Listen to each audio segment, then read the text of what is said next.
Wedlock, by Faith Clark. A romancely.com story. Blurb. A Christian, African-American, pregnancy, billionaire romance story. Imani, a devout Christian, faces a devastating betrayal when her boyfriend Andre confesses to dating her cousin, leaving Imani in the dust.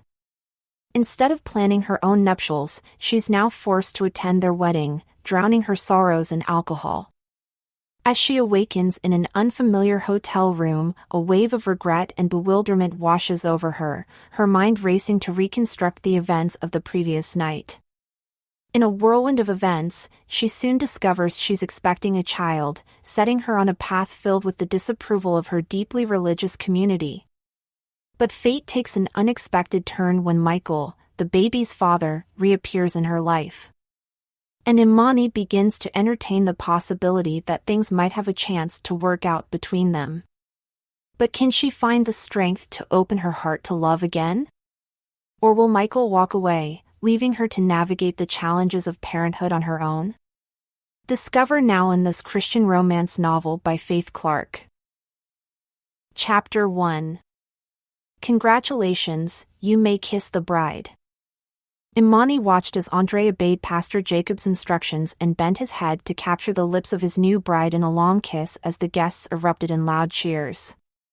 All she could do was watch, no sound escaping from her tightly closed lips. This wedding would be the talk of the church for some time to come, and that bold show of emotion as they stared at each other as if no one else existed after their passionate lip lock. Only she should have been the one with her lips sealed with Andre's. This should have been her dream wedding. Instead, she was only an invited guest as she was replaced as bride by Andrea, her cousin. "Why are you doing this, Andre?"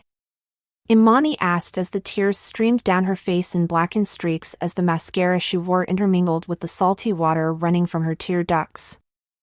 "I'm sorry, Imani, I truly didn't mean to hurt you."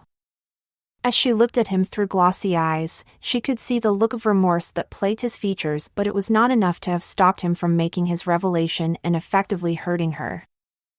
"I love Andrea. I have for a while now. But you told me that you loved me too, Andre. What could have changed?" she sobbed as she continued to stare at him, demanding an honest answer. Sighing, he ran his hand over his bald head before he replied, "At the time I said it, I meant it, but when she came into the picture, I confessed the feelings I had for her went even deeper than the ones I had for you, and suddenly I couldn't deny them anymore." They were still a few meters away from each other, and even though she felt the urge to cross the ravine he created by remaining by the front door of her apartment and to just raise her hand to deliver a stinging blow to his face for hurting her so, she remained rooted to where she stood waiting for him to finish twisting the knife that was in her heart. "I prayed about the decision I had to make, long and hard, and when I got the answer, I acted on it." Laughing bitterly, she pierced him with a scornful stare. "Oh, so you prayed and God gave you the answer, huh?" She shook her head in a disbelieving motion before she continued, "It must make you feel real good that God answered your prayer and told you that dating two women at the same time without their knowledge was a big man move so long as you chose the right one."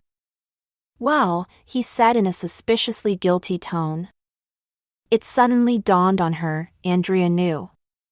Oh, so I was the one that was kept in the dark. Refusing to shed any more tears as the situation became clearer to her, she muttered, "Unbelievable. Bab. Don't," she screeched as she looked at him through amber eyes that had suddenly become calm. "You don't get to call me that anymore, Andre. I am no longer your baby. You made your decision when you decided to sneak behind my back and date my cousin." She had come to understand the level of deception that had gone undetected for many months during their relationship. "You're right, I'm sorry for that, Imani." 2 years, she looked at him seriously. "I gave up 2 years of my life for you. I thought we would spend our whole lives together. Instead you betray me and then you apologize. You know what, Andre? Please leave." She didn't bother to wait to see if he would comply as she turned down the hall and entered her bedroom, closing the door behind her. As the weight of the whole day came crashing down on her like a ton of bricks, her feet gave up on her and she crumpled against the door as she clutched her hands over her burning chest as the tears began to flow freely once more. A month later, she received a wedding invitation from none other than her cousin Andrea and her ex, Andre. You are cordially invited to celebrate this glorious moment in the lives of Andrea Sharp and Andre Richards. She could not read any further as the hole in her chest that was very slowly healing threatened to rip out the stitches and open into a festering pool of hurt. She placed her keys on the small coffee table of the apartment as she took off her heels and curled up on the threadbare sofa. She decided to read further, and the date that caught her eyes was February 28th, her birthday, and the day she had confessed to Andre would be the perfect day for their wedding if he ever decided to propose. Fresh tears spilled through her closed eyes, wetting her long lashes before cascading down the counters of her face to land in small splashes against her chest. She sat there for a while, willing herself to come out of the state of depression she had so easily been drawn back into. Finally, when she felt a little better, she went and took a shower and then headed for bed. Never forgetting God and the role He played in her life, she offered up a little prayer, but it wasn't as heartfelt as it had been before that fateful night Andre had visited her apartment as the bearer of bad news. She decided that she would attend their wedding if only to show them that she had moved on and wasn't at home crying over Andre and what they had. That was the picture she wanted to create, but deep down she was far from it. "Hey girl, how are you holding up?" asked Lauren, Imani's closest and only friend. Turning to face her, she plastered a smile on her face in an attempt to dissuade her concern. "I'm fine, Lauren, trust me." They were both invited to the wedding. In fact, a majority of the members of the church had been invited, so it was no shock that Lauren was there.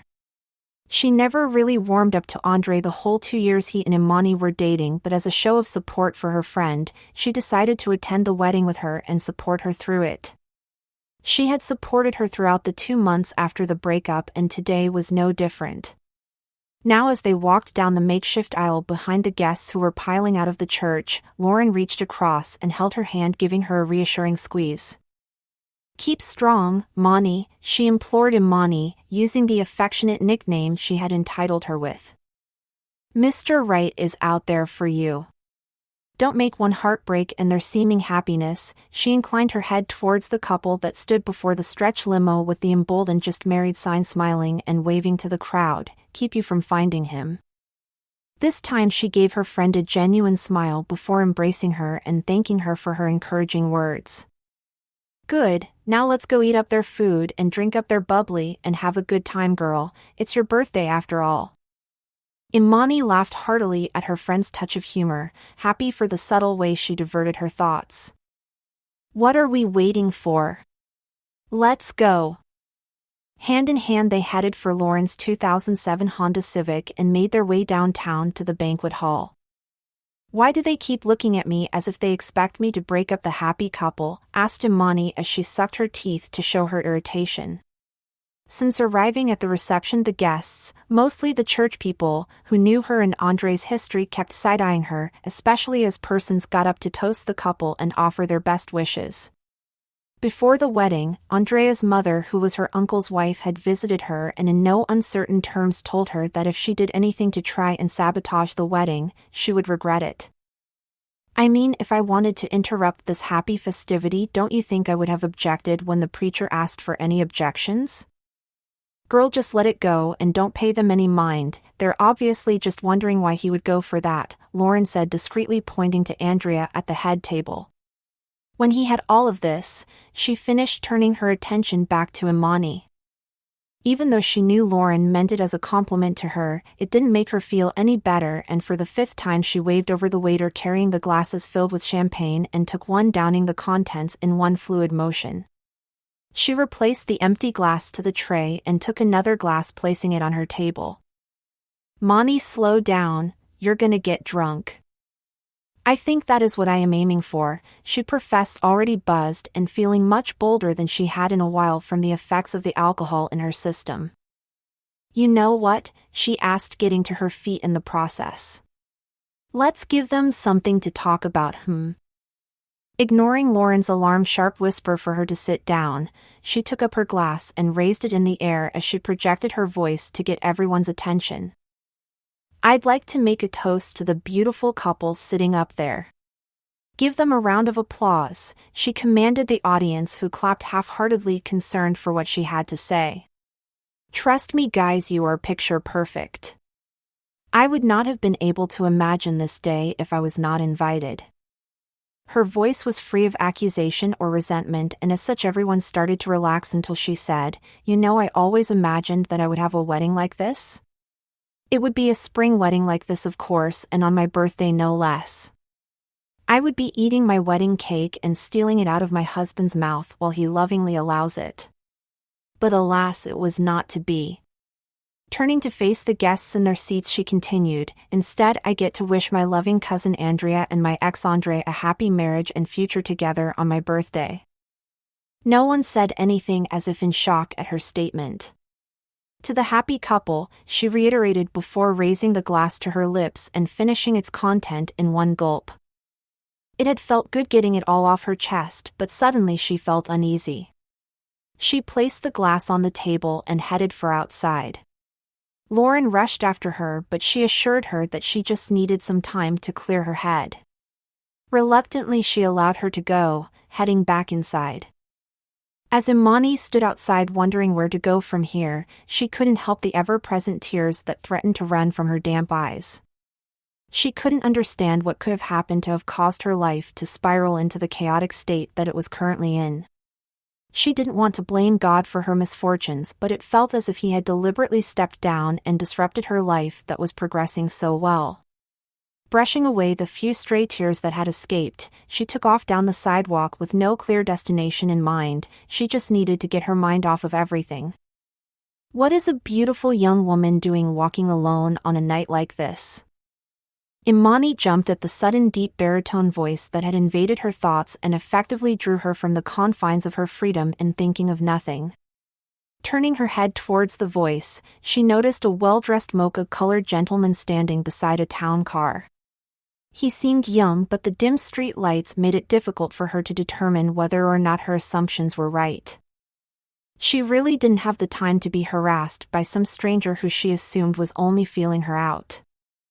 "I'm okay," she simply said before taking off down the street once more. After a few feet, she realized that the street was entirely deserted and the dim lights that barely lit the sidewalks cast it in a sinister light. "You know, you really should consider turning back. These streets aren't safe for such a nice young lady as yourself." Irritated that he was following her, she whirled around to see him in the backseat of the town car. Seemingly, he was being chauffeur-driven. "Why are you following me?" she asked him in an annoyed voice. "I'm just concerned. As I said before, these streets aren't safe, especially at such an hour."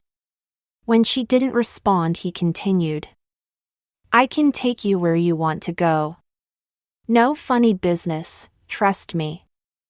As she looked up and down the deserted street, she looked back at the car and the man, trying to decide what was best.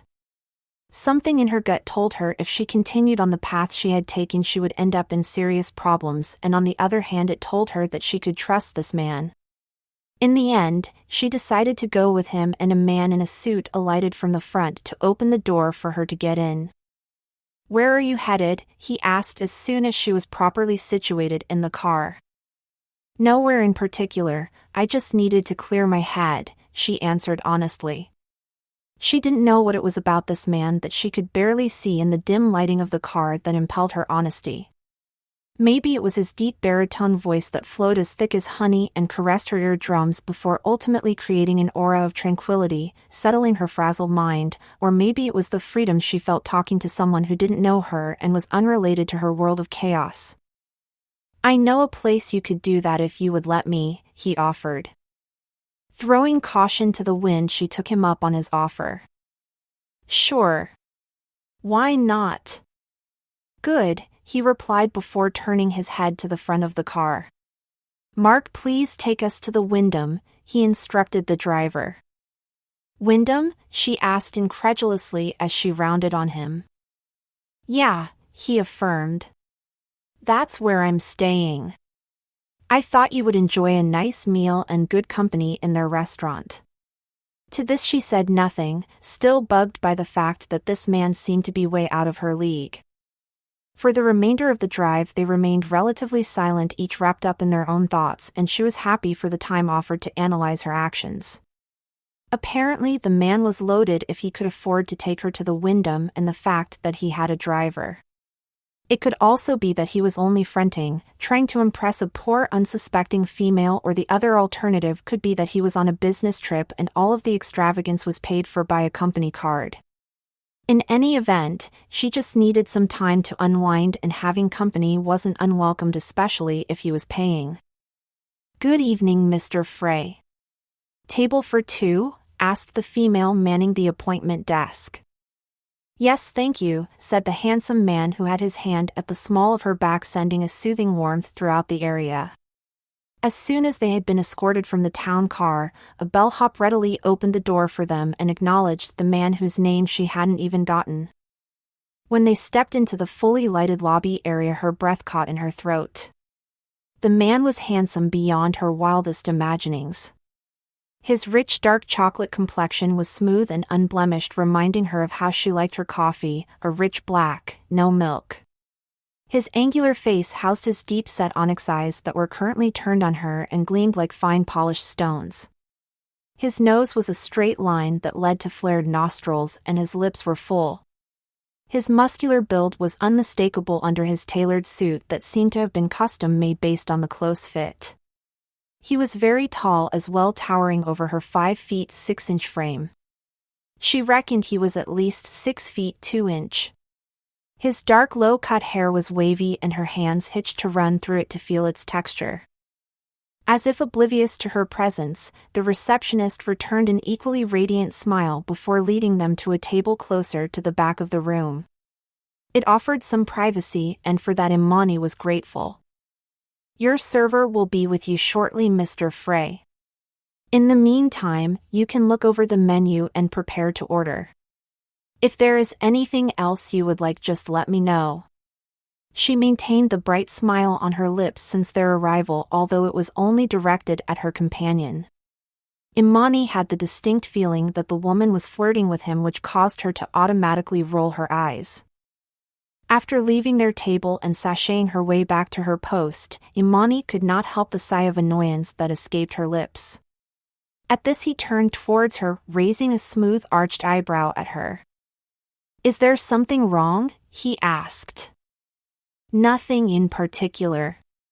It's just that the receptionist was so busy flirting with you she forgot that I was sitting here as well, and I found it distasteful," she replied.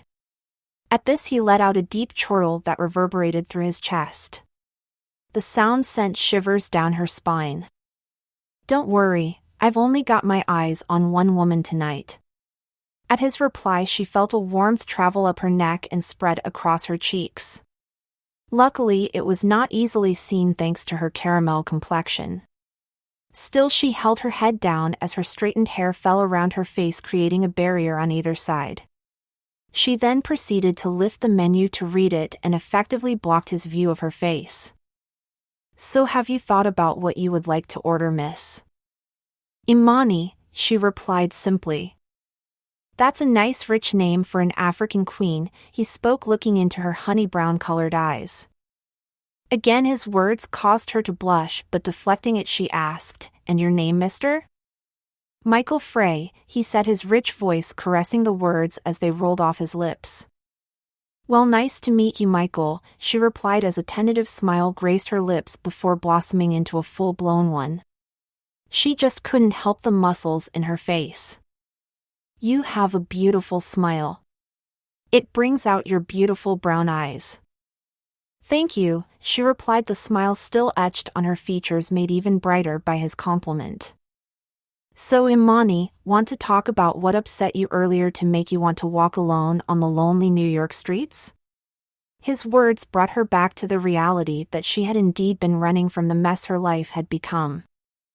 "I don't want to talk about it," she replied simply, and he inclined his head in an understanding manner, easing her discomfort. Only she was still bothered and found it difficult to concentrate on their conversation after their food arrived. They talked about their interests and hobbies and critiqued their favorite movies, music, games, and so on. Yet at the back of her mind, Andre and Andrea taunted her so much so that she kept refilling her champagne glass. "You need to go easy," Michael implored her, pointing to her half-empty glass. "Don't worry," she laughed freely as the alcohol loosened her senses and her tongue. "I am not a lightweight, I can hold my own." He gave her a skeptical look but didn't express whatever concerns he may be having. Later that evening he invited her up to his presidential suite where they continued to talk and dance to the music he put on. Everything felt right, but she didn't know whether or not she should attribute it to the slight buzz she was feeling. All she knew was that she was enjoying herself. For the first time since Andre broke her heart, she felt light. She burrowed her face in the man's chest as his Armani cologne tickled her nostrils combined with his pure male scent. The next morning, Imani woke up disoriented and in a room that she did not recognize. Suddenly she felt a hand curve over her waist and she turned to see the sleeping face of the man she had spent the previous evening with. Panic bubbled through her chest as she frantically removed his hand from her waist and jumped off the bed, rushing around and collecting all her belongings before leaving the hotel room. As she took the elevator, tears streamed down her face as the knowledge of what she had done last night came burgeoning through her. She felt cheap and ashamed, and the worst part was she had gone back on her oath to remain chaste until marriage. Chapter 2. "You're what?" screeched Lauren as the shock of Imani's words converted her face. Imani had called her over to confess what had happened over a month ago after the shock of the test results wore off to leave a dull feeling of dread in her stomach. "I'm pregnant," she repeated as the tears streamed down her cheeks. "How?" asked a still shocked Lauren. "Remember when I left the reception last month?" she asked. Lauren replied. "Well, I met someone while I was walking and he offered to take me to get something to eat while I took my mind off what was bothering me." As Lauren sat listening intently to her explanation, she tried to gauge her reaction. "I don't know what came over me, but we were talking and I felt so at ease. The attention he was giving me, I guess it went to my head with the fact that I drank more wine at the restaurant. The next thing I remember is waking up in the hotel suite and feeling so disappointed at myself." By now the tears had become like second nature as they ran down her face unabated. "Why didn't you tell me, Mani?" came Lauren's concerned voice as she stared at her friend intently. Imani stared at her earnestly as she replied, "I was scared that if I told anyone then I would be judged by this one mistake and I would be excommunicated from the church. But I'm not everyone, Mani. I'm your best friend. I would never be like that to you." "I know," she sobbed. "I was just so scared and ashamed." The tears continued falling like a cascading waterfall. Lauren scooted over on the bed to hug her friend as the tears continued to run. "Don't worry. It's gonna be all right. I'm here for you." At her friend's consoling words she became even more mournful. The tears never stopping after having to carry her secret for 1 month. "What are you going to do about the father?" she asked above her head. "I don't know. All I remember is his last name and the fact that he was staying at the Wyndham. It's hardly unlikely that he would still be there." "Well, you've got to make sure. It would be a good thing if you can find him and tell him now before he finds out later by accident and everything blows up in your face." She sighed as the thought about what she would say to the man she had met only once and what his reaction would be after he found out that he was going to be a father. No matter what she said, she couldn't fathom any words of elation emitted from his lips that had been so smooth and caressing as they spewed his honeyed words. "This isn't how I planned my life," she half whispered to herself as she looked at the outcome of her life. All the while Lauren ran her hands through her curly hair, untangling the knots while massaging her scalp. A few more minutes of Lauren's massage therapy combined with the stress of all she had been through and Imani was fast asleep. Lauren carefully placed her head on a pillow and wrapped the thick comforter around her shoulders, deciding to stay to offer support as she knew her friend was hurting a lot. She couldn't imagine how much stress her friend was under. Imani awoke to Lauren cooking her a savory meal, only the scents caused the opposite effect as her stomach roiled, threatening to bring up whatever was left in it from the afternoon's meal. She quickly got up from the bed and ran to the bathroom to dry heave.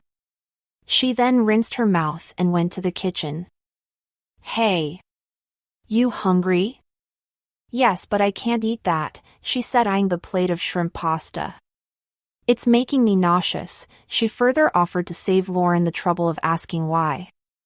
Lauren poured her a glass of juice before making a simple sandwich for her. "Have you set up an appointment to go see the doctor?" she asked. "Yes, I actually called Dr. Grace and she told me I can come in tomorrow. So I'm gonna go before my shift at the restaurant." "I can come with you," offered Lauren. Smiling widely to show her appreciation, she replied, "Thanks, sweetie. It is greatly appreciated. I don't know what I would do without you. After that, maybe we can try finding the father." At this statement, her smile wavered. She didn't want to think about it until necessary. "What if he doesn't want the baby?" she asked, voicing one of the many concerns she had. "Then it would be his loss. God has blessed you with a precious gift, Mani. Irrespective of the circumstances, the baby is a blessing." At the mention of the word baby, her hand automatically went to her belly as she imagined how it would be once it began to grow and her baby truly began to develop. She already loved the baby and couldn't imagine parting with it. "I can't imagine parting with this little one. I don't know, but this baby may just be my act of salvation," she said with surety. The following morning, Lauren kept her promise and went with her to the OBGYN. "Congratulations, Imani," Dr. Grace said to her after carrying out another pregnancy test and ascertaining how far along she was, as well as checking to see that everything was progressing normally. "The father must be very happy." At this, she averted her eyes as she thought about the way her baby was conceived. The doctor seemed to notice her discomfort and put forth a hand to rest on hers on the table. "Don't worry, everything will work out. In the meantime, you need to stay healthy for your baby." "Thank you, Dr. Grace," she replied. "Okay, so I am prescribing some prenatal vitamins for you as well as recommending a change in your diet. Your next visit should be 4 weeks from now." At this, Imani got up and shook her hand before exiting the office. "How was it?" asked an anxious Lauren, who had opted to remain in the reception area. "Good," she replied, giving her a brief smile. "Everything is progressing well." Together they walked out of the building towards Lauren's car and she took her to get the supplements before taking her home to get some rest before her shift at the restaurant uptown. They had agreed that the following morning they would try to find her baby's father. When she made it to work later that evening, she could barely keep up as the nausea became a prominent hindrance as the different aromas wafted to her nose and settled in her stomach. In between orders, she had to be visiting the restroom. She was grateful that Tom, her manager, hadn't been paying keen attention to her activities, otherwise she might have been out of a job.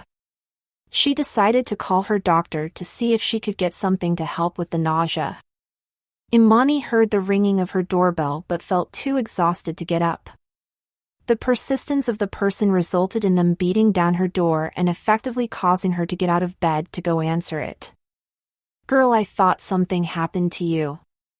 Didn't you hear me ringing the bell?" asked Lauren as she brushed past her. "Well, if I knew it was you, I wouldn't have bothered to open it. You just woke me out of my sleep," she replied grumpily. Lauren gave her an "and so" look, to which she rolled her eyes. "You needed to get up anyway. We have a mission for today." "Ugh," she sighed in displeasure, still not prepared for a reunion with the man who made her throw caution to the wind, effectively putting her in the position she was currently in. 1 hour later, they left the apartment and made their way to the Wyndham to try and find Michael. "I'm sorry, ma'am, but we are not allowed to give out any personal information on our guest," said the receptionist at the front desk, giving her a sincere look of regret. "It's okay, I understand. Thank you for your help," she conceded before turning to Lauren, who sat in one of the settees set against the far wall. Her face conveyed the disappointment of their quest, and as such she rose and put a hand over her shoulder as they strolled out of the hotel. "What are you going to do now?" she asked. "There's nothing I can do, Lauren. He probably left the city and I won't see him again. So I guess it's just me and my baby." Lauren squeezed her shoulder in reassurance, reminding her that she would always be there for her. "The next hard feat now is going to Pastor Jacobs with this news," she said in a forlorn voice. "It will work out, Monty, just have faith." Faith was what she needed, but it seemed to be eluding her as the plot of her life thickened and willing to play her role became increasingly difficult. "Let's go get something to eat, you must be hungry." After getting something to eat and picking up the pills that her doctor recommended to help with the morning sickness, Lauren dropped her off at her apartment, where she took a long nap before preparing herself for work. She found that the pills she bought helped her nausea, and she was able to get through her schedule without incident. The fast pace of the restaurant and the constant orders and walking back and forth was hectic and played out on her ankles that felt slightly swollen in the 3-inch stiletto heels, but she welcomed it as her mind was kept busy and away from thoughts of the future that constantly plagued her mind. The following day she decided to tell her pastor and get it over with, as it would have even greater implications for her if he were to find out before she told him. She scheduled a meeting at his office for the afternoon, and being as Lauren was not available to go with her, she took the bus across town to her church. When she entered the building, she couldn't help the feeling of trepidation that overshadowed her, and she kept her eyes away from the front of the church and effectively away from the stained glass portrayal of Christ. Walking up the aisle, she made her way to the door on the left that led to her pastor's office. "Come in," came the deep fatherly voice of her pastor as she knocked on the door. He had always been a tower of strength for her, and having no parent around, his advice had always served as a guide both in her spiritual and personal life. "Hello, Pastor," she greeted, mustering all the cheer she could into her voice given the circumstances under which she was there. "My child, it is so good to see you." "How are you?" he asked, the smile he wore whenever she was with him present now. As she sat across from him at his desk, she felt the guilt coursing through her as she attempted to confess her sinful actions. "Pastor, I'm pregnant." At her words the smile fell and his eyes widened in surprise. Not giving him time to recover and wanting to just get it over with, she rushed on. "When I left the reception, I met a man, and against my better judgment I went with him to the hotel he was staying at, and I became disoriented after consuming a considerable amount of champagne. I just wanted to forget everything about the day, and I don't know, but one thing led to the other, and the following morning I woke up in his room." As her pastor sat looking at her, still shell-shocked, the tears began to flow as she finished her confession. "I was ashamed and I felt dirty, but I kept it inside because it felt like it would be the end of the world if I told anyone, and then I found out I'm pregnant." At this she began to sob uncontrollably. Without a word, her pastor rounded his desk, pulled her from her seat and embraced her, resting his chin on top of her head as she let it all out. Afterwards it felt like a weight had been lifted off her shoulders. "I can't say I am pleased with the situation, Imani. I am disappointed that this happened, but if God is our judge, who am I to hold this against you? I wish you had come to me earlier, it would have made this news a little easier to swallow. I can see how much it tore you up inside to hold this in for so long, and I reckon something was wrong seeing as you didn't come to visit as you usually did after sermons, but I wanted to give you the space to deal with it." Her head was buried in his chest, and as he spoke, his chest vibrated with the words he spoke, and somehow the motion calmed her even as she could sense the disappointment in his voice. She could appreciate that he was still trying to be understanding. "I will have to announce it at church come Sunday," he said, waiting for her response. She knew it was necessary, and as such she nodded, her head still buried in his chest in acknowledgement. She stepped away from him and saw the concern mixed with disappointment etched on his face, and she wished so much that she had not been the cause of that. "Thank you, Pastor." She gave him a weak smile after he escorted her to the door. "Don't worry, my child. It will all work out," he assured her before his signature smile blossomed once more. She left feeling better than she had before she went into his office. She proceeded to call Lauren to come keep her company if she wasn't busy, as her shift would be starting later in the day. Imani's feet were killing her and she felt overly sensitive, but she had to keep up with the orders that were being directed at her. She felt the nausea as her stomach churned, but she tried to hold out as cold sweat washed her body. She had forgotten to take the medication for that, and this was the price she had to pay. Over the past 3 weeks, things had almost gone back to normal, except for the fact that most of her church community looked at her with disappointment or distaste after the pastor had announced that she was pregnant. She sat in the back pew of the church trying to avoid their stares, but even down there she could feel their accusing eyes shooting daggers at her. Occasionally she would look up to see a sister shake her head in distaste before turning her attention back to the sermon. She once overheard 2 females who had entered the restroom while she sat in one of the cubicles talking about her. "I tell you, Martha, I knew that girl was no saint. No wonder Andre dumped her behind and got himself a real Christian woman." "I know, right? Little Miss Hoity-toity, always acting like she walks on water. Oh, how the mighty has fallen." At this the 2 began to cackle, and Imani felt the hot tears splash her cheeks at the women's hurtful words. If not for the fact that she knew that God had forgiven her and that he was her judge, she probably would have quit the church in that instant. Instead, she dried her tears before walking out of the cubicle, at which both women who were face forward looking in the mirror stopped their laughing as their eyes widened in horror at being caught slandering her so outwardly. She mustered all her strength and placed a warm smile on her face. "Good evening, ladies," she said before ducking her head and washing her hands at the sink she was at, and then she left them in the room still stunned. In all this time she got to find out who her real friends were and those who found glory in her downfall. "Imani, are you okay?" asked her manager, who was currently making rounds to ensure that all the customers were content. "You look flushed." "It's okay, Mark, I'm just feeling a little disoriented. It will soon pass." She couldn't afford to lose any of her shifts nor the tips that she normally picked up, as this was what was being saved to make all her appointments and prepare for her baby's arrival. "Still, take 5. Wash your face and just breathe a little," he commanded before walking off. She gladly jumped at this, as she did need a few minutes to try and compose herself. Maybe a little water could help with the nausea as well. After drinking a glass of water from the staff refrigerator, she went to the bathroom to wash her face and removed her shoes to massage her swollen feet. When she felt much better, she put her shoes back on, fixed her uniform and headed outside. For the most part she felt much better, even though she had not been fully relieved from the nauseous feeling.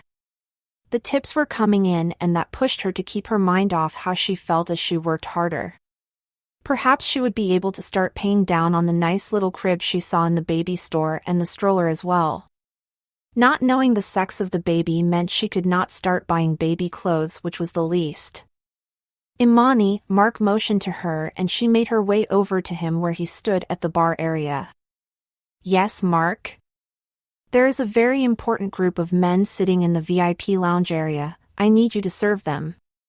At this she perked up even more, as it meant she had some big tips coming her way if she remained cordial to these gentlemen. She just hoped they weren't snobbish, as rich men could be difficult to deal with. Walking to the back of the restaurant, she turned right and made her way to the little alcove that served as a separation from the rest of the main floor, as it was slightly elevated. As she made her way to the lone table where 3 men were seated with their heads bent over what seemed to be documents, she felt her nausea rear its ugly head. "Good evening, gentlemen. My name is Imani and I will be your waitress tonight. Are you ready to order?"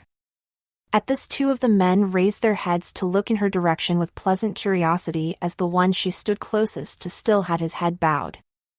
"What a beautiful name for a beautiful young woman," said the gentleman who looked Hispanic and sat directly across from she stood. "Don't you think so, Michael?" At this, the man who had not been involved in the conversation raised his head to look up at her with his midnight black eyes, and she was catapulted to nearly 2 months ago when they had first been settled on her. Recognition shone in his eyes, but before he could say anything, Imani was emptying the contents of her stomach on his tailored suit pants. "I'm so sorry," she rushed out, her hands covering her mouth to prevent any repeat. He didn't seem bothered by the fact that she had just vomited all over his pants. If anything, he seemed intrigued.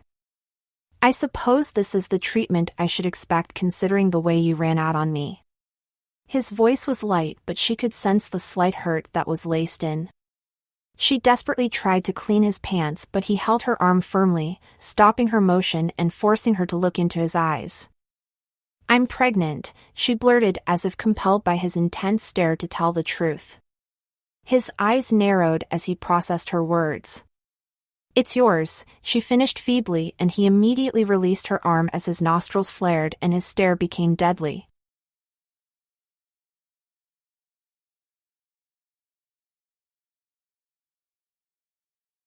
Chapter 3. "What did you just say?" asked Michael, as if failing to comprehend her words, though the hard glint in his eyes told her otherwise. The other 2 men sat taking in their conversation amused, but he turned to them, and as if they knew what he was about to say, they began to stand. "Well, I can see that you guys need time to catch up, so Michael, I guess we will have to reschedule," said the man who had addressed her first. Michael gave him a curt nod. "Miss Imani, it was a pleasure meeting you, and I hope to see more of you." At this, there was a low growl from Michael, which prompted a deep chuckle from both men as they left them alone. "How far along are you?" he asked carefully after turning his attention back to her. 8 weeks, she answered. "And you're sure it's mine?" he asked skeptically and effectively putting her on the defensive. "Well, considering you are the only man I slept with, it would be difficult for me to rule you out, don't you think?" she asked, the aggression in her voice causing it to rise. Sighing, he looked down at her where she still stooped. "Look, I'm not trying to be mean, Imani, but it is a possibility I can't rule out. I mean, you slept with me and you just met me. How can I be certain you have never done this before?" The impact of his words caused her shoulders to slump as his words pierced her with their implication. It was quite possible that she was that type of girl, as she had put herself in the position to be judged that way. Her integrity had been called into question because of the mistakes she made. "You're right," she conceded. "It is a possibility that I could be that type of girl, as you don't know me, but believe me, that is the first time I have been so careless since becoming a Christian 10 years ago. I was just going through a lot when you saw me, and I wasn't thinking straight, combined with the alcohol I consumed." Rising to her feet, she looked at him, conveying the meaning of her words with her eyes. "I'm not asking you to be a part of my baby's life, Michael. It's just that you deserve to know, and now that you do, I guess I can move on with my life free of guilt." With that, she turned to go. "Wait," he said, reaching out to grasp her arm and halting her progress. She turned to look at him through wary eyes. "I wasn't dismissing the possibility of being a part of my child's life. It's just that this news is so sudden, and being the man that I am, it's hard to trust anyone, especially the opposite sex. For all I know, you could have deliberately gotten pregnant to trap me, as the benefits could be too good to pass up." "I did not set out to trap you," she said in indignation. "I didn't even know who you were, who you are," she gestured to him. Or we rather, were just at the wrong place at the wrong time. I am not a gold digger, and in case you didn't hear me before, me and my baby," she emphasized, "will be just fine. If the baby is mine," he continued unperturbed, "I won't let you take care of it by yourself. I am a family man, and as such I won't let my child grow up without a father." She welcomed his position to be a part of the baby's life, as she didn't want it to grow up not knowing both parents, but she could foresee there being issues where he might sue her for custody of the child. A judge could easily award him full custody, as he seemed to be the more financially stable one of the two. She was still struggling to pay off her student loans for a degree in culinary arts that she didn't use, along with her apartment payments and now an extra mouth to feed. When can we get a paternity test? He asked, pulling her from her train of thoughts. Deciding that it would prove futile to argue with him, she answered simply. I have my next appointment tomorrow morning. I could ask my doctor, she replied simply. Who is your OBGYN? He asked, interested. Her name is Dr. Judith Grace at Mount Sinai. He scrunched up his face in concentration. I have never heard of her. Yeah, well, she is the best at what she does, she replied curtly, sensing he had an issue with the OBGYN. Are you sure? Because I can recommend one of the best OBGYNs for you. No, she said, putting up her hand. I trust Dr. Grace, and like I said, she is the best. He decided to drop the matter, and she was grateful for that. Is everything okay here? Asked Mark, who had just entered the lounge. Suddenly she remembered that she was at work and turned to face him. Before she could say anything, Michael spoke up. Everything is all right, Mark. I was just catching up with Imani here. We are old acquaintances, he offered. Oh, okay, Mr. Frey, I was just worried something might be wrong after I saw your associates leaving, Mark gave as a way of explanation. Not a problem. Is it all right if I take Imani home? There is a lot we need to catch up on, he said, flashing the manager a dazzling smile. By all means, Mr. Frey, he said, eager to please him. Tell Ronald I regret not tasting his Blanquette de Veau, but I have some pressing matters to attend. As you wish, Mr. Frey, replied Mark. Perhaps you would like a takeout box? He asked eagerly. Yes, that would be fine, Mark, but make it two, would you? Absolutely, Mr. Frey, and with that he was gone to give the order to the chef. He seems to know you personally, she mused. He should. My cousin owns this restaurant. At that her mouth dropped and she looked at him in disbelief. Who are you really? She asked. If you don't know, don't concern yourself about that right now. Come, let me take you home. After collecting the boxes of food, Michael escorted her outside to his car, which was an ostentatious red Audi R8. You drive this? She asked incredulously. It is mine, the last time I checked, he answered arrogantly before opening the door for her. Where to? He asked after getting around to the steering wheel. She felt alarm bells go off in her head as she anticipated what his reaction would be when she gave him her address. Did you hear me? He asked. Yes.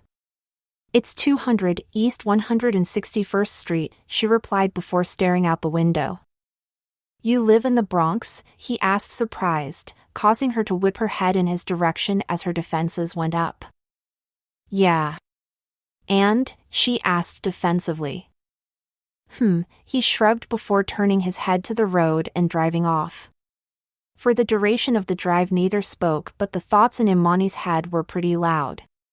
She wondered what he would think of her apartment block once he got there, considering he had already frowned upon the fact that she lived in the projects. When he finally pulled up to her building, she prayed he wouldn't make a fuss about it, but luck wasn't on her side. This is where you live? He asked, looking through the windshield at her building before scouring the area. She could see the scowl on his face in the dim light that trickled through the clear glass, and her automatic response was to defend herself. Yes, it is what I can afford. It has running water, a thermostat, and a warm bed, all of which are suitable for me. Not everyone has the opportunity to live in luxury and turn up their nose at other people's misfortunes. The latter part of her statement was delivered with acerbity. He quickly threw up his hand in apology. I'm sorry if I offended you, but I am not comfortable with the mother of my child staying in a place like this. This is a bad neighborhood and the building is run down. It is hardly a suitable place for a single woman, let alone one who is pregnant. She became irritated the more he spoke as his voice took on an air of superiority. That is not your concern. I was fine before you came. Plus you don't know if the baby is yours as yet, so you have no say in where I live or not live. At this he became quiet as he stared at her through indecipherable eyes that were even more difficult to read in the poor light. Suddenly he turned away from her as he spoke. "You're right, but when we do this test, if the baby is mine, you best believe that some things will be changing." She didn't know if she felt threatened by the words he spoke, but the calm, unhurried words he spoke in a flat tone made her feel just that, and a shiver ran down her spine. Pulling the car door, she hopped out of the car, and as she turned to tell him good night, she noticed that he was standing on the other side of the car, closing his door. "What are you doing?" she asked, confused. "I'm following you up to make sure you make it in safely. Please lead the way," he commanded as he came to her side with the box of food. Not in the mood to argue, she simply went to the front door of the building and swung it open. He followed her up the stairs to her floor. "Why didn't you just take the elevator up here?" he asked when they finally made it to the 5th floor. She resented having to tell him that the elevator was out of use, as she would rather forego his condescending remarks, but she decided to answer anyway. "It is out of use. Maintenance hasn't been around to fix it just yet."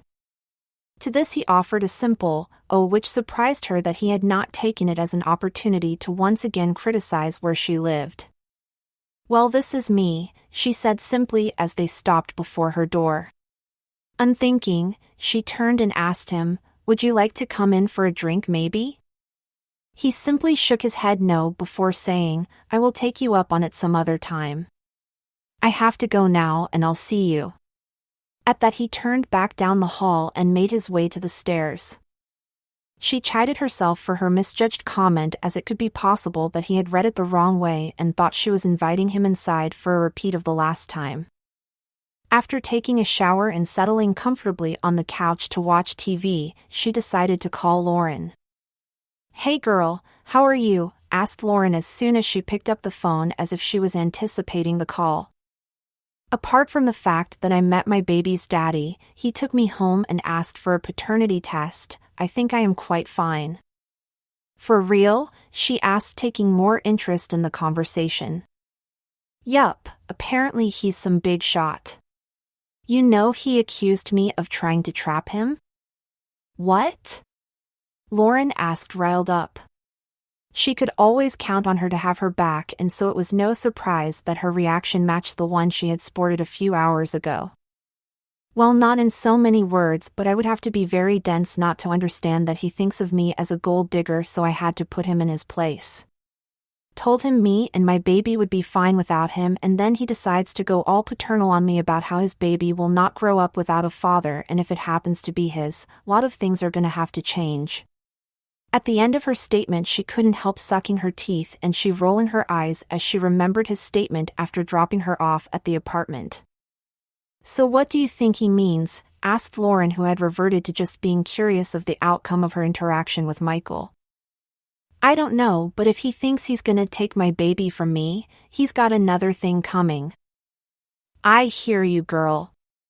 Maybe you should do a little research on him so that you know who you're dealing with. Men with a lot of money can be very ruthless and stop at nothing to get what they want, so just be careful, okay?" pleaded Lauren at the last part of her statement. "I will," she assured her before the two said their goodbyes and hung up. That night she dreamt of a wedding, her wedding. She was in a beautifully designed wedding gown with a train so long it rivaled the one Princess Diana wore at her wedding. The neckline was high and made entirely of sheer lace, stopping just above the bust area where the material of the gown curved into an artful sweetheart shape and hugged her upper half to perfection before flaring out at the waist to sweep the floor. Her naturally curly hair had been swept up and held together by a simple clutch clip, and a tiara was placed on top of her head. She wore bare minimal makeup as her caramel skin shone through with radiance all on its own. Her face sported the widest and happiest smile she had ever worn, and though she couldn't see the groom, her feet traveled toward the altar in eagerness, and excitement caused her body to buzz. It felt like she was walking towards her destiny, where she should have been a long time ago. She didn't question the euphoric feeling, she just knew she had to make it to the altar. When she looked around, everyone had pleasant smiling faces, and this propelled her movements even more. When she finally made it to the altar, there was a man in an all-white suite with his back turned to her. Though she couldn't see his face, she knew that it was him. He was close-shaven and his low hair was wavy, reminding her of a fine day at the beach. When he turned around, her breath caught in her throat and she woke up. It was Michael. Imani was perplexed by the dream. Why would she be dreaming about marrying Michael? The two barely knew each other, and if it wasn't for the baby she was carrying, they probably never would have crossed paths again. She couldn't see herself marrying him, especially now that his assumptions of her were so far out and the fact that she could tell he wasn't a Christian man. She doubted he even attended church unless on the given seasons. She chalked it up to the exhaustion of the day and the fact that although she had not outwardly admitted it, she was very much attracted to him. Deciding to use the waking hours properly, she decided to find out just who Michael Frey was. Imani was mind-boggled. Michael was a billionaire. She found it difficult to continue reading all the information she had on the internet as she tried to wrap her head around the fact that her child's father was definitely rich enough to provide her with whatever they needed. Which ultimately meant if he chose to get custody, there was next to nothing she could do to stop him. He was only 27 and already owned a conglomerate of businesses along with shares in major internet companies such as Google and Facebook. He also held double degrees in business administration and economics from Harvard and had earned his doctorate at Dartmouth, both Ivy League colleges. The article showed that after his graduation from Harvard, his father had transferred the business over to him, and since then he had grown their wealth from multi-millions to billions and was still on the path of adding more to their empire. She had never been in contact with a millionaire, much less a billionaire, and it scared her. As she continued to read about the man, she offered up a silent prayer to God to work it all out, as she couldn't bear to lose her child that she had already formed a bond with, even though it was still in her womb. Imani jumped up in panic as the sound of her doorbell being rung woke her up. When she looked at the clock, it read 6 a.m. She hadn't planned to get up until an hour after to prepare herself for her appointment, so whoever was at her door better have a good explanation as to why they just woke her from the most peaceful sleep she had gotten since waking up in the middle of the night after her dream. She assumed that it had to be Lauren, as she was the only one who normally had no qualms about coming to her apartment at this hour. She swung the door open, prepared to give her best friend a piece of her mind, but froze when she saw who was standing there. "Michael?" she asked, unsure. What could he be doing here at this hour? "Can I come in?" She thought of the appropriate response to give him, like what was he doing at her apartment so early and why did he want to come in, but the only word that came out was, "Sure," as she stepped aside to allow him entry. He then turned and looked her up and down. "I see you're not dressed," he stated. "Dressed for what?" she asked, lifting her eyebrows in confusion. "For your appointment," he stated matter-of-factly. "The appointment is not until 9:30, so I have time." She was about to ask him why it mattered to him, but then it dawned on her. "You're coming with me?" she asked, surprised. "Why else would I be here?" he replied, as if stating the obvious. She simply rolled her eyes, immediately irritated by arrogance. "Well, you could have met me there if you were so eager to go." "You didn't have to come here," she replied, her voice projecting her irritation. "On the contrary, I wanted to take you to get something to eat before we actually head to the doctor's office." She wanted to say she wasn't hungry, but she was, and his mention of food caused her stomach to growl, confirming the fact. She left him in her barely furnished living room and went to prepare herself for the visit. When she came out, he led her downstairs, this time to a Land Rover which she couldn't help but gawk at. Not acknowledging her stupefied expression, he simply opened the door and waited for her to get in before closing it. They went to a diner located downtown where Michael ensured that she got everything she wanted and ate it all down. They then left and went straight to her appointment. "Imani, it's so nice to see you." Dr. Grace's pleasant personality always put her at ease, and this time was no different. "You must be the father," she said, turning her eyes on Michael, who stood right beside her. When she looked at him, she could see that his expression was blank, as if he didn't know how to respond to the question. Well, actually, we need to do a paternity test, she jumped in, making the situation even more awkward. Oh, I see, her doctor said with a slight worried expression before plastering a wide smile on her face. Not a problem. The good news is that we can actually do it now. There are other tests that require you to do the test in your second trimester, but there is a new method that has been developed called non-invasive prenatal paternity, and it is quite accurate. As both parties shook their heads at her statement, she continued to explain the procedure and then allowed Imani to prepare for her ultrasound, after which they would perform the test. Can you see this? Asked Dr. Grace as she pointed to the barely visible object on the monitor as she ran the transducer along the bottom of her abdomen. Imani could see the tiny blob as well as hear the heartbeat that filled the otherwise silent room like surround sound. She felt a squeeze of her hand and looked up to see Michael with his mouth agape and his eyes wide with wonder. A feeling of hope washed over her at his expression. They both opted to get a print of the sonogram even though they could barely see anything.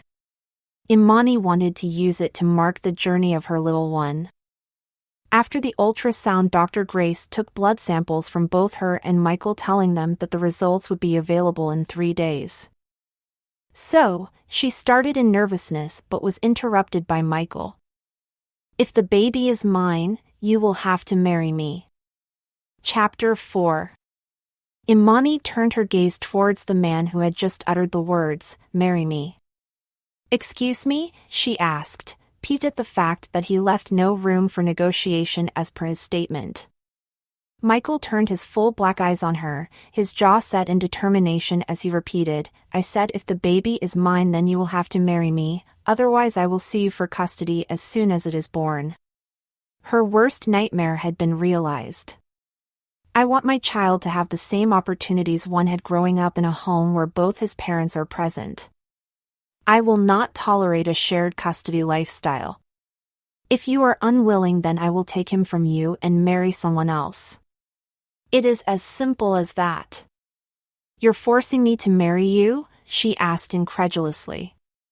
"If that's the way you see it," he replied, simply shrugging his broad shoulders to this effect. Without a word she turned and walked away from him, and after exiting the building she continued walking. "Where are you going?" she heard his exasperated voice behind her. She didn't bother answering but continued walking down the street. Suddenly a hand grasped her upper arm and spun her around. "Why are you being so difficult, Imani? What is your problem?" he asked, scowling down at her. His irritation only served to trigger her own. "You are my problem," she screeched, which caught him by surprise, and he opened his mouth in shock. "I didn't ask to be having your baby, but I am, and now you're threatening to take it away if I don't marry you?" She looked at him as hot tears splashed her cheeks. "How can you be so ruthless? I don't even love you, and you sure don't love me." His features softened at her seeming misery, and he reached up with his free hand to cup her face. It instantly calmed her frayed nerves at how gentle he was being, but then he spoke and once more shattered her resolve. "Don't fight me on this, Imani. It is for the best." With that said, he released her face and tugged her by the hand he held, back to the car. She felt too defeated to protest, so she went along with him. 3 days later she received the confirmation that Michael was the father, although it was only for his benefit as she already knew the outcome. A knock sounded on her door and she wondered who would knock instead of ringing the bell. When she opened the door, a tall man dressed in a suit stood before her. "Good day, ma'am." "Are you Miss Duncan?" the man asked in a deep professional voice. Yes," she replied with uncertainty. "Is there something I can help you with?" "You've been summoned by Mr. Frey."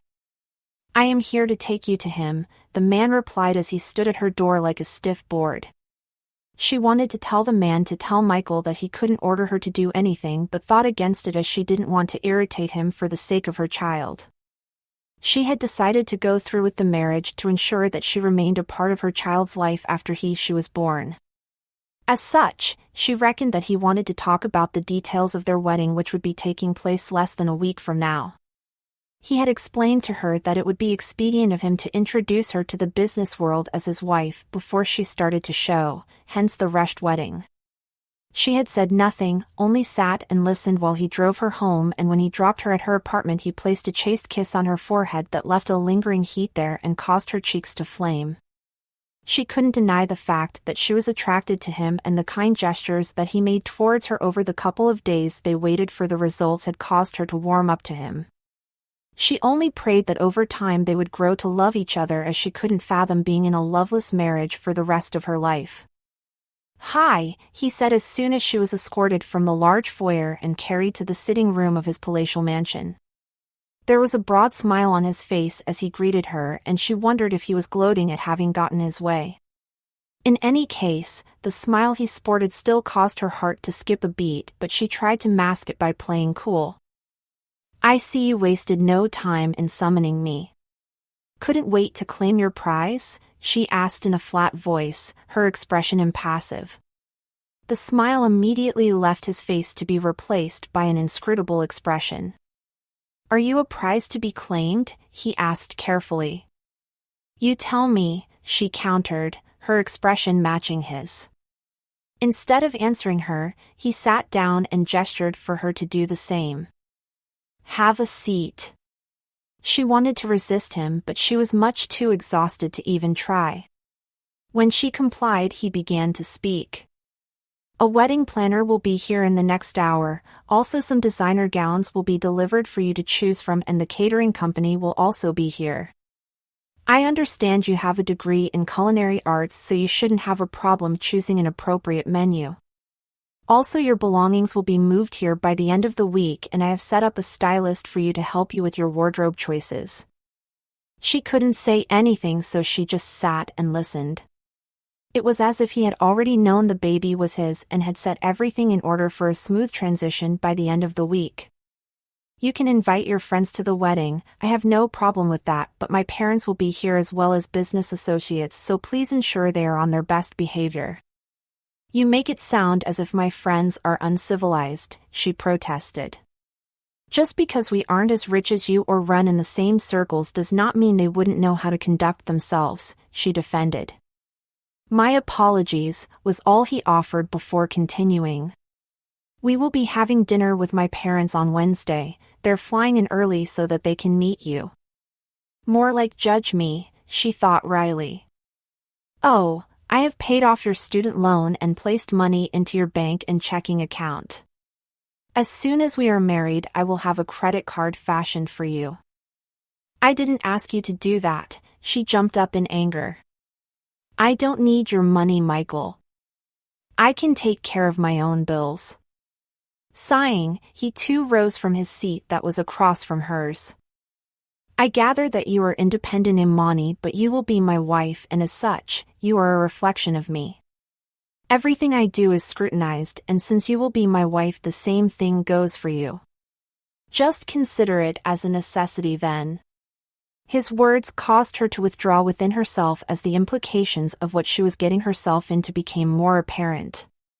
Even though Michael kept a low radar and was private, he was still scrutinized and talked about, especially when he had to make appearances at functions.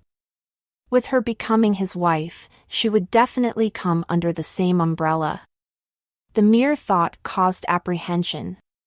She hated being the center of attention, and now it seemed she would have no control over it. Michael left for an important meeting shortly after and left her in the care of his butler, who would see to it that she was catered to and that everything went as smoothly as possible with the wedding planning. She decided to call Lauren, who was aware of everything that was happening in her life. "So how is Mr. Billionaire?" asked Lauren jokingly. "Insufferable," she cried, gaining a laugh from her best friend. "Girl, you're too much. It can't be that bad considering you will be living in a mansion and will be richer than more than half of the country." "It's not my money," she affirmed. "I don't want his money. I would rather we were getting married for the right reasons," she stated, looking down at her stomach that was still flat in her simple summer dress. Just have faith, Moni. Maybe this is God's way of giving you your happy ever after. She sighed as she slouched in the chair she was currently occupying. William the butler had brought her an afternoon meal prepared by the cook, and she had to admit that she enjoyed it. She bit down on the crumpet and she moaned in jubilation as the butter spread on top melted in her mouth and she chewed the crispy flour-based pastry. "Girl, why are you moaning like that?" asked Lauren, who was still on the other line. "It's these crumpets, they are to die for," she admitted. You are definitely warming up to the high life," her friend laughed. "Anyways, let me know when you're gonna need me to practice walking down the aisle. I don't want to mess up on your special day." Imani laughed at her friend's comments before they hung up on each other. The remainder of the day was spent going over the venue for the wedding and the reception with the wedding planner. Michael had conceded on the point when she told him that she wanted to use her pastor, and for that she was grateful. The only issue was the church would not be able to host everyone, so the wedding and the reception was set to take place on the property, which was large enough to host the event. Next came her meeting with the caterers, which was a success as she chose the menu smartly. Her final meeting was with the person who was bringing the gowns for her. All the dresses were presented to her, and immediately she found the dress she wanted without even having to second-guess her choice. It was the dress from her dream, an exact replica. She had to admit that she enjoyed the flurry of events that constituted the preparation for a wedding, her wedding, and at the end of the day she felt fulfilled, the feelings of dread and anger from earlier dissipating. On Wednesday, Imani met with Michael and his parents at an upscale restaurant on the Upper East Side of Brooklyn. She could tell immediately that his mother did not like her. His father, on the other hand, seemed nice, and he sported the same smile as his son, only his was more forthcoming. "So, what kind of work do you do, Imani?" asked his mother as she stared down her nose at her. I'm actually a waitress." At this his mother raised her eyebrows in scrutiny, but Michael jumped in. "She has a degree in culinary arts, but it's difficult to get work in the food industry, she told me. So she's working at the restaurant to gain some valuable experience." She felt him squeeze her hand under the table, and she was grateful for the support he gave her. "And do you plan to continue working after you've married my son?"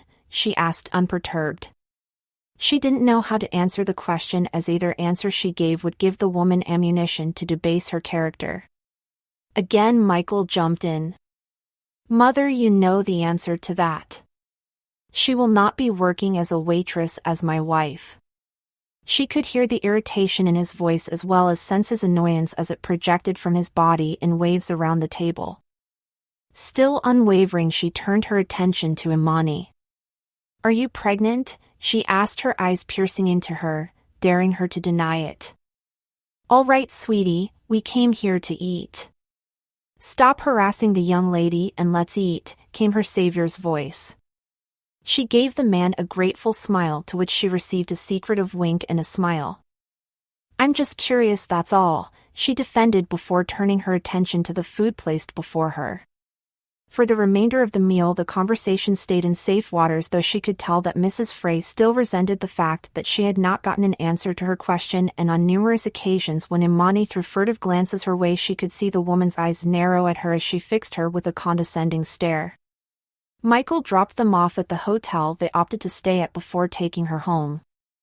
"I'm sorry for my mother's behavior," he apologized while he drove. "She is just very protective of me." "I understand," she confessed, already feeling overly protective of the little one growing inside of her. Her hand automatically went to her belly. "You didn't tell your parents about the baby," she affirmed. After a long pause he replied, "No, I didn't." She wanted to ask him why, but decided against it. If he wanted to share his reasons he would do it when he was ready, she wouldn't pry. "Good night, Imani," Michael said at her apartment door, staring intently into her light brown eyes. "Good night," she said simply as she remained rooted to the spot, trapped by his intense stare. Suddenly his head descended towards hers, and it felt like the air around them became charged as she watched the descent of his lips with bated breath. He kissed her. It wasn't an earth-shattering kiss, just a simple peck on the lips, but it felt as if she had been seared by a hot iron, and the heat spread throughout her body like a wildfire. As he raised himself, her hand automatically went to her lips, her fingers running over them, trying to commit the act to memory. "Good night," he said once more as a smile appeared on his lips before he turned and left.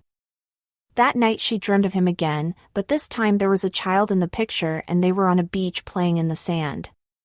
Suddenly the child lifted his head in her direction and his coal black eyes shined as the sun's rays reflected in them. He smiled at her and she instantly knew that he was hers, her son. He came forward and hugged her with his little chubby hands and she scooped him up in her arms, smiling down at him. A set of muscular arms encircled her waist, and when she looked up, Michael was staring down at her, smiling like his son, and his eyes shone with an emotion she had not seen before. Everything felt perfect and she felt like that was where she belonged. She woke up with a smile on her lips. The day finally arrived. It was her wedding day and she was panicking. She was currently in a guest room of Michael's home where she was getting ready and she was freaking out. Everyone was trying to calm her, but nothing was working. "I can't find my tiara," she cried, ruining her makeup. Lauren rolled her eyes above her head as the other bridesmaids milled around, exasperated at her mini tantrums. First she couldn't find one of her earrings, and then it was the pearl shimmer hair comb, and now it was her tiara, all of which she was panicking over. "All right, everyone, just give us a minute please," begged Lauren. At this, everyone piled out of the room, happy to get away from the drama and tears. When everyone was out, Lauren closed the door and turned to with her hands on her hips. "What's wrong, Imani?" she asked in a deathly calm voice which caused Imani's head to snap up to her. "Ever since I got here you have been having mini flares of panic and temper. Are you sure you want to go through with this wedding?" At this, Imani answered truthfully. "Yes. I don't want to lose my baby, Lauren, but that's not the only reason. I think I'm catching feelings for Michael and it scares me. What if I fall in love with him and he doesn't reciprocate?" She got up and began to pace the spacious room. "I had a dream before he proposed to me, and in that dream I was so happy to marry him, it felt so right. Then I had a dream about us with our child. We had a son and we were on the beach making sand castles, and then we were embracing, and I swear everything felt linked and so right, but I'm afraid that it may just be wishful thinking." "Listen to me," implored Lauren, who had taken her hands in hers and stopped her motion. "Like I said before, maybe this is God's way of giving you exactly what you deserve. Just take a leap of faith, Imani. If he is allowing you to have these dreams, then maybe he is showing you what he has planned for you. The decision, however, is yours, and if you choose not to marry Michael, I am with you 100%. She smiled at her friend, happy that she always had her back. "Okay, I need my makeup retouched and my hair transformed." At her request, her friend jumped up and started the labor of love process to get her ready for her wedding. She had to be the belle of the ball, no one else would steal the light from her. As the wedding march started, Imani's heart rate picked up speed as each of her bridesmaids left the small tent that concealed her from everyone out in the open. Lauren turned and gave her a thumbs up before leaving her alone in the tent. She thought back on her dreams and how real they had seemed, and then she offered a prayer up to God. "Dear God, I am asking you to bless my marriage and please help me to be a good wife. Teach me how to love my husband and teach him how to love me." When the song she had chosen to march down the aisle began, she had become resolute to follow through. When she emerged from the tent and made her way towards the aisle, she couldn't help the smile that was present on her face. She was ready to become Mrs. Frey, and the knowledge of it caused her heart to bubble over in joy. She walked in tune to the music towards the gazebo that was prepared as the altar of her wedding, and like her dream, Michael had his back turned to her. The setting was different, but the events were the same. She couldn't wait to make it to the altar. No one else held any importance to her, only the man she was focusing on. When she was a few meters away, he turned to face her and she could see the smile she sported reflected on his face. His black eyes danced with excitement as they focused on her. When she finally made it to the foot of the gazebo, he put forth his hand and she grasped it, feeling his strength and the assurance that everything would be okay. "Hi," he said, still smiling down at her when she finally stood before him. "Hi," she replied, beaming as well. "Dearly beloved, we are gathered here to witness the union of Mr. Michael Anthony Frey and Miss Imani Olive Duncan. Truly this is a blessed day that the Lord has ordained," belted out Pastor Jacobs as the guests all sat looking on. She didn't know more than half of the crowd, but that didn't matter as she was more focused on the man she was currently exchanging vows with. After the exchange of the rings and a slow endearing kiss, it was official, they were married. "Ladies and gentlemen, I now present to you Mr. and Mrs. Frey," declared Pastor Jacobs as the guests erupted in loud cheers.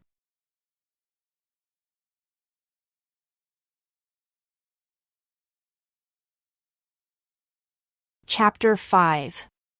You know, like the preacher said, he who finds a wife finds a good thing, and I could not agree more. I look forward to all the good and all the bad moments with my beautiful wife.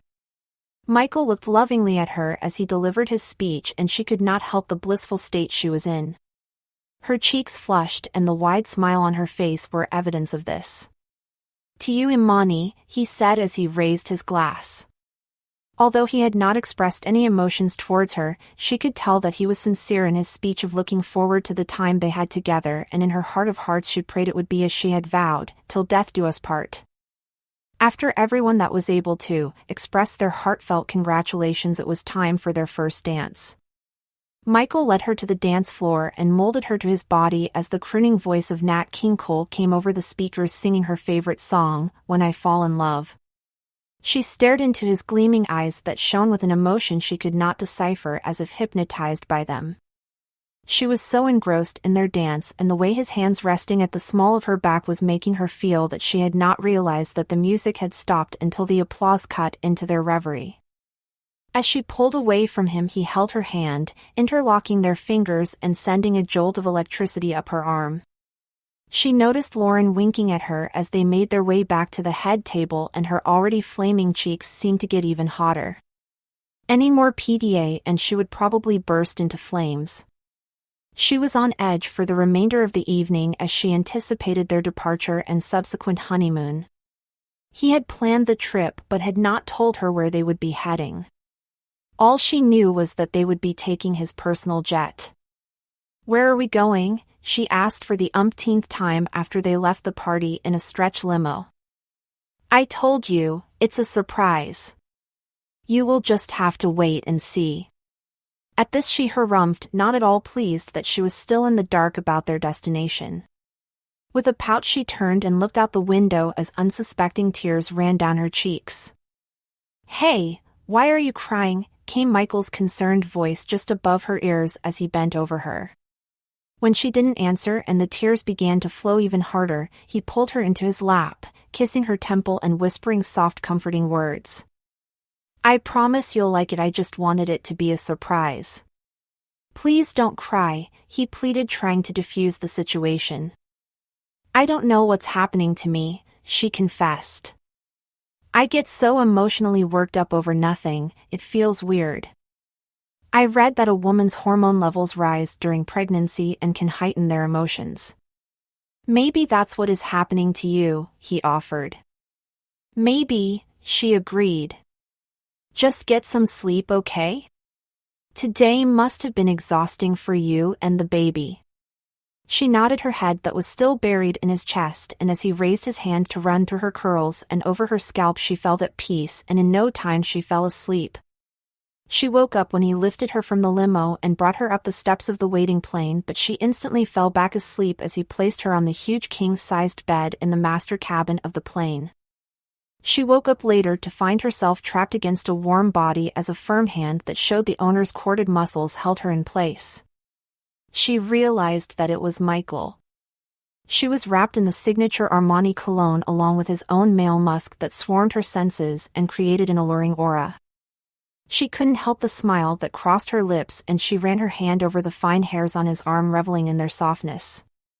She felt him stir behind her and her movements automatically ceased. As if sensing her apprehension, he detached his hand from beneath her and instead started to rub circles over her tummy that had a slight pudge, although not noticeable to the visible eye. It was her body, so she could tell that she had gained an inch around the waist area. "Hi," he said above her ear, his warm breath tickling the tiny curls situated behind it. Although his hand was running over her clothed flesh, it didn't help the feeling of warmth that ran through her body and the quivers she felt in her stomach at his light caress. "Hi," she answered in a barely audible whisper. Her emotions running amok as she tried to rear in her deceptive body that was highly aroused from the simplest of touches from her husband. She blamed it on the fact that she was pregnant. "Slept well?" he asked her as he fully detached himself from her and sat up. She followed his motion and sat up as well, but he caught her by surprise when he drew her to him as he rested against the headboard. Her curly hair was disheveled with a few strands sticking out from her head. Reaching for the rubber band on her hand, she immediately pulled everything into a messy bun at the center of the back of her head. She chose to stay in the bathroom for a few more seconds to completely still her racing heart before making her appearance in the bedroom. Michael wasn't on the bed or anywhere in the room, so she assumed he must be out in the classy sitting area that looked more like a living room with plush white leather sofas and love seats artfully aligned along the walls and a coffee table in the center. On one of the far walls hung a huge flat-screen TV. The entire setting rivaled that of a real home, and she imagined if she didn't have anywhere to live, a plane like this would suffice. She decided to go find her husband, and her assumptions were right. He sat on one of the sofas with his legs crossed as he went over some documents from a file he had open on the coffee table. When he looked up and saw her, he gestured for her to have a seat. "The plane will be landing any minute. Sit in one of the seats. It's a precautionary measure, but I would feel much better if you obliged," he said. After sitting in a seat opposite his, she felt a slight jerk as the plane landed and taxied down the runway. They were finally at their destination, and Imani was eager to find out where she was. After they descended from the plane, the first thing Imani noticed was the humid air and the bright sunshine above their heads. Around the area they landed was a lot of green, and the sky was clearer, free from smog and the tall skyscrapers that entirely occupied New York's skyline. "Welcome to Jamaica, Imani," came Michael's voice behind her. She turned to face him with her hands covering her mouth and her eyes wide with surprise. She was in Jamaica. It had always been her dream getaway destination, and the man before her had made it possible. Forgetting the circumstances that brought them together, she launched herself at him, hugging him to her as her heart spilled over with joy. "Oh my God. How did you?" She couldn't finish the sentence as she tried to wrap her mind around the whole situation. "Lauren told me," he confessed. "I thought it would be a special surprise for you, and I can see I was right," he spoke above her head as his chin rested on top of her curls. "Come. Let's get going.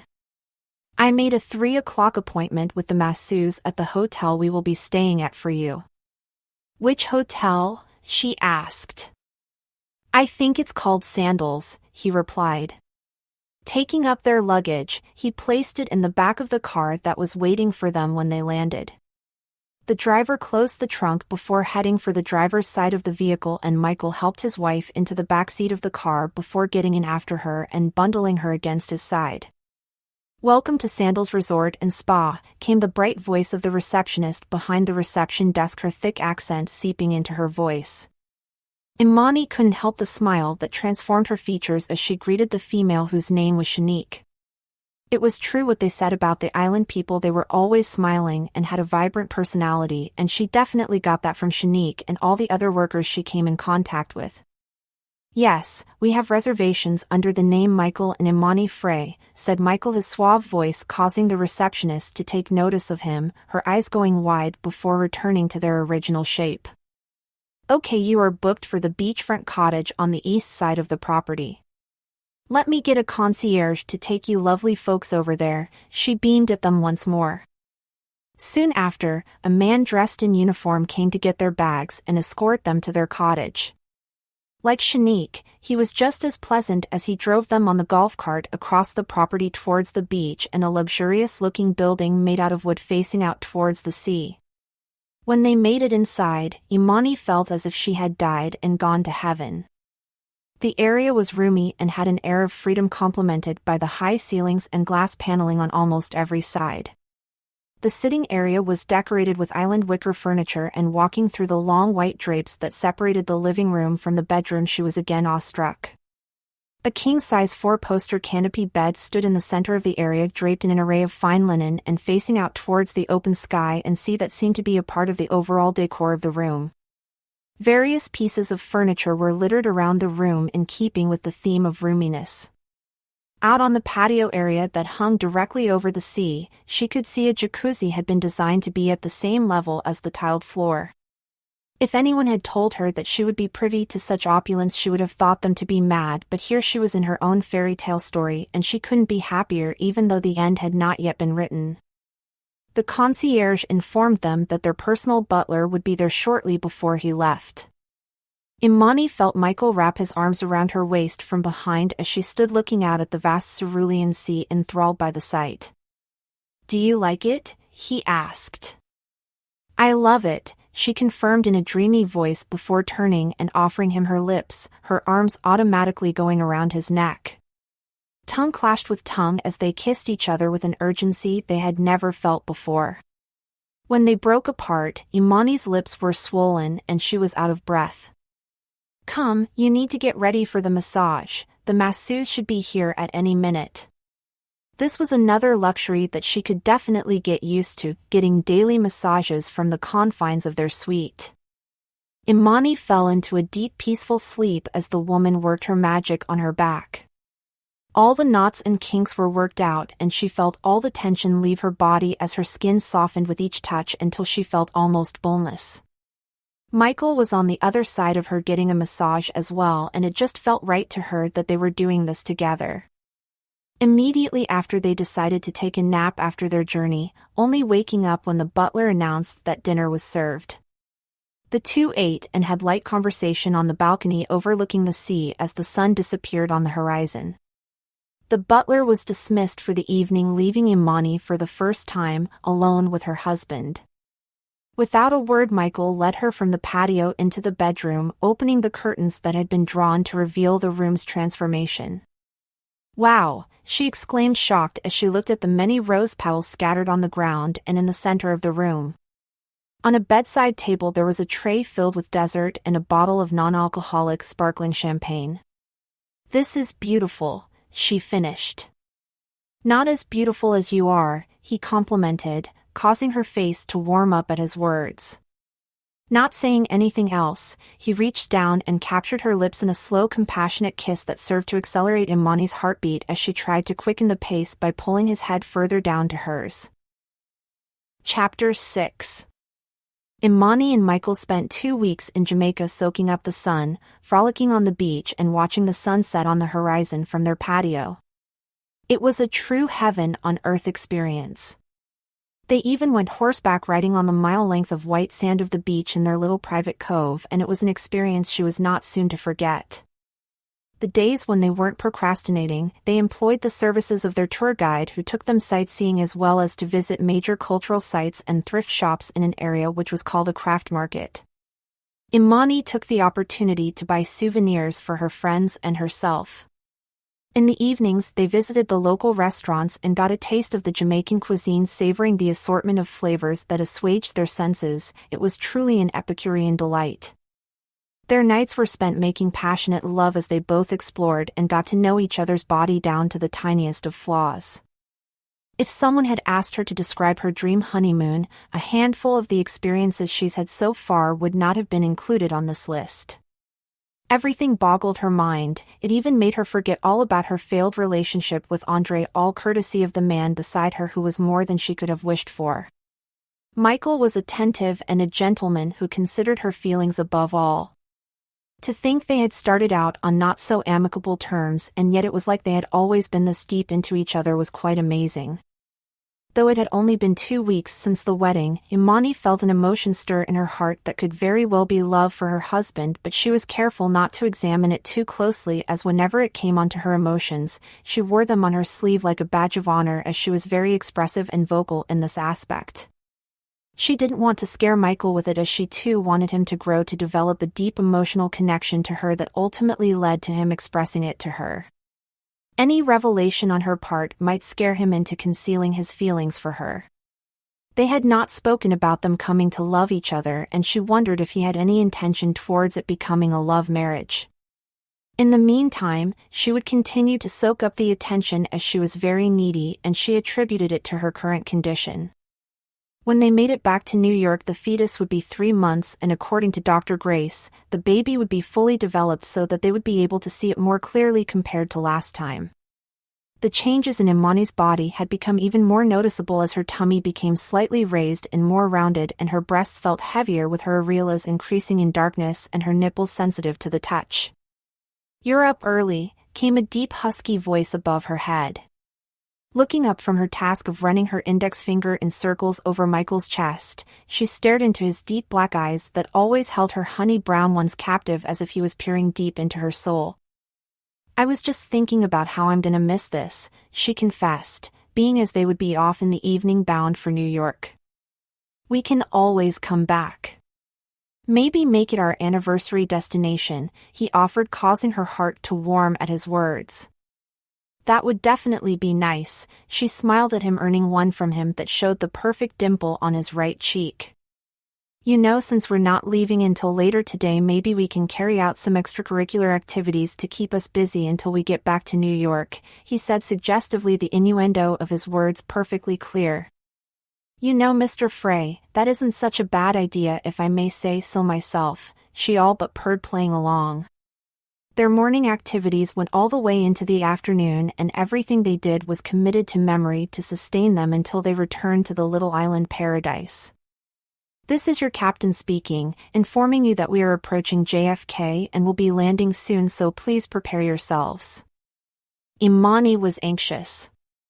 They had spent 2 weeks in wedded bliss on an exotic island, but now that they were back in the real world, she wondered what the protocol was. Michael's circle was different from what she was used to, as most of the persons he associated with were of the elite sect of society. Propriety for them was of the utmost importance. "You feeling okay?" asked a concerned Michael, who had noticed her pensive expression as she sat on the couch with her legs in his lap as he massaged them. She replied with a small, unconvincing smile. "Is it the baby?" With that, he reached out to touch her stomach, a concerned look etched on his face. "No, the baby's fine," she spoke convincingly, touched by his sensitivity to know when something was wrong with her. She placed her hand over his, covering it on top of her tummy. "I'm just anxious," she replied truthfully. "About what?" he asked, perplexed.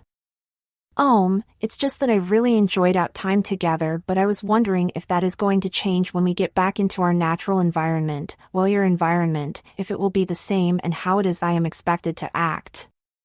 Michael's features softened as she voiced her concerns, and scooting closer to her, he curved his free hand over her cheek as he stared into her eyes with an expression that reflected his words.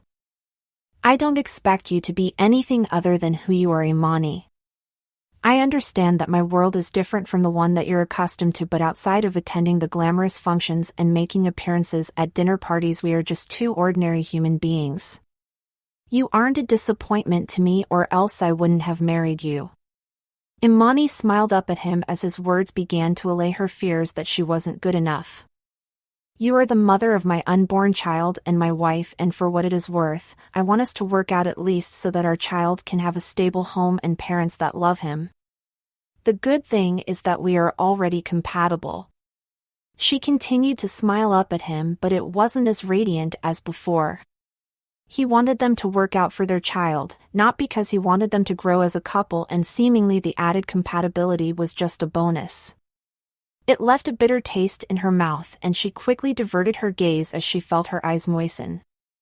"You're crying," he affirmed quietly as he raised his hand to brush away a tear she hadn't realized had fallen. "What's wrong, Imani? Did I say something to offend you?" With each question he asked, his voice became more sympathetic. No, she reasoned. It's just my emotions are just flying all over the place. One minute I'm fine and the next I feel like releasing a bucket load of tears.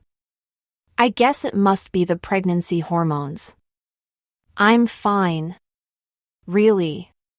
She placed a small smile on her face to pacify his worry.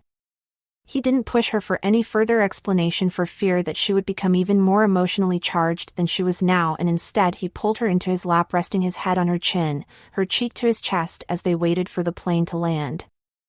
Welcome home, sir, ma'am, came the voice of Michael's butler Miles as he greeted them at the front door of the mansion, greeting them with a slight bow. Thank you, Miles, came Michael's cheery voice beside her as he held her close to his side with his hand around her waist. Not up to speaking, she simply gave the impeccably dressed man a small smile and nod of her head in acknowledgement. Has everything been set up as I instructed? Yes, sir, all things are in order as you wished. Good, said Michael in a pleased voice.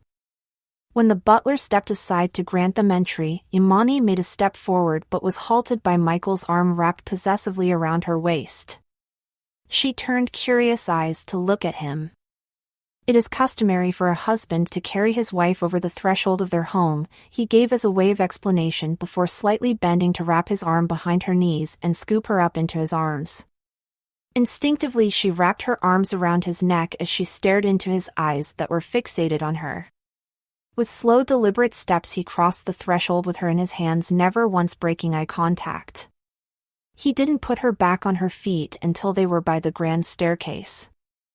Welcome home, Mrs. Frey, he said before bending and capturing her lips in a slow, sweet kiss.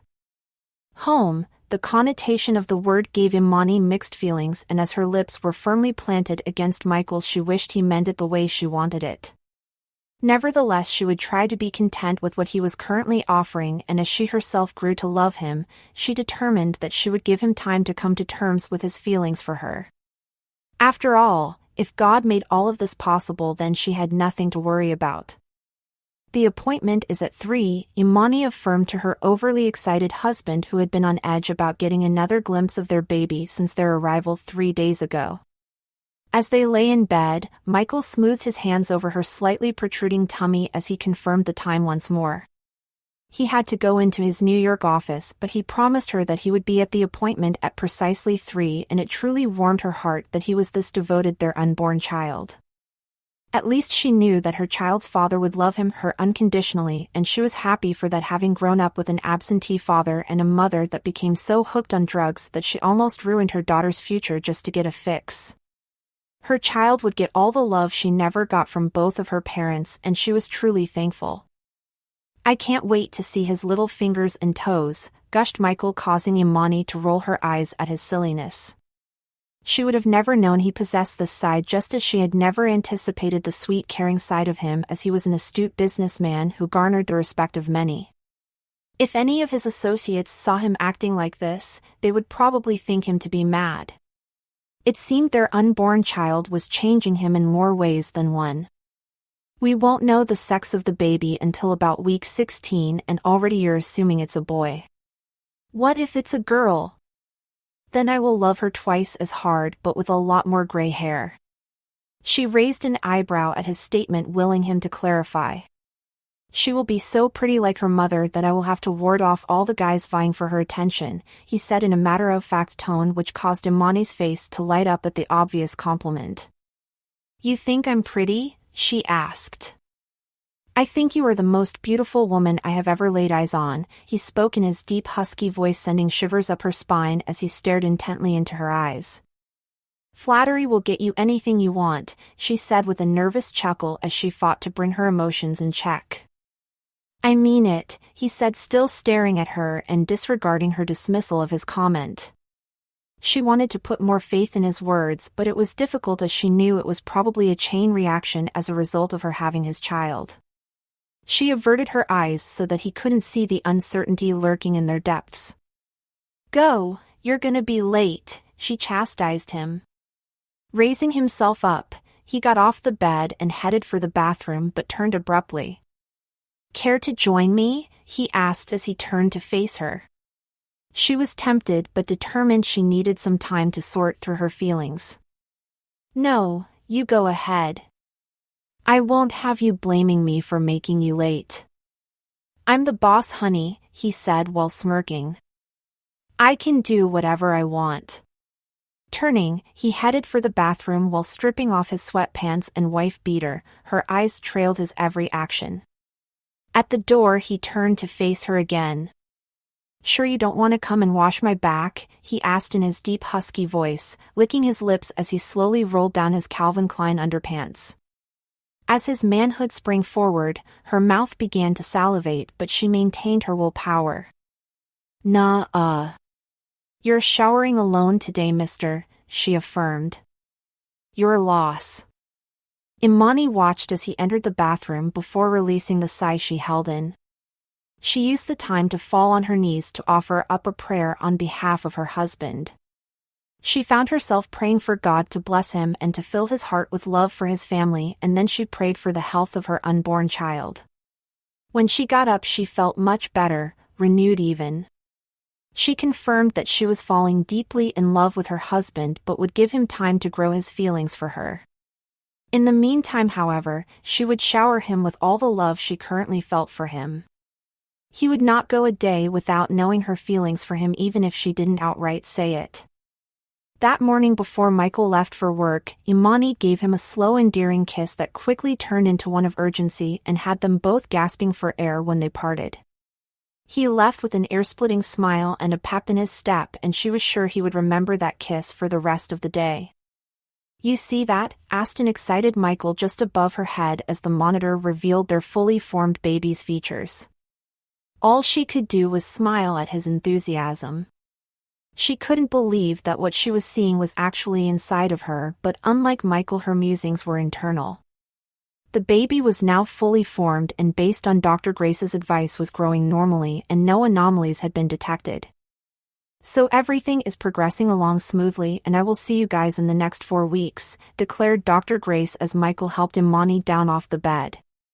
Imani, I have prescribed some additional supplements that should help in the baby's development, and when I see you guys again we can determine the sex, provided you want to know.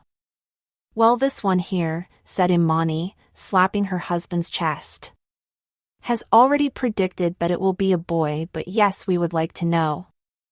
I don't need any tests to confirm that my baby is just that, but to put my lovely wife's mind at ease, yeah, sure.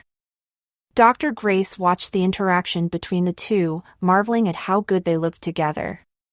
Compared with the couple she had seen over a month ago, they truly seemed in love, and she hoped it would remain that way even with the birth of their child. The two left the doctor's office on a high. I can't believe you, girl.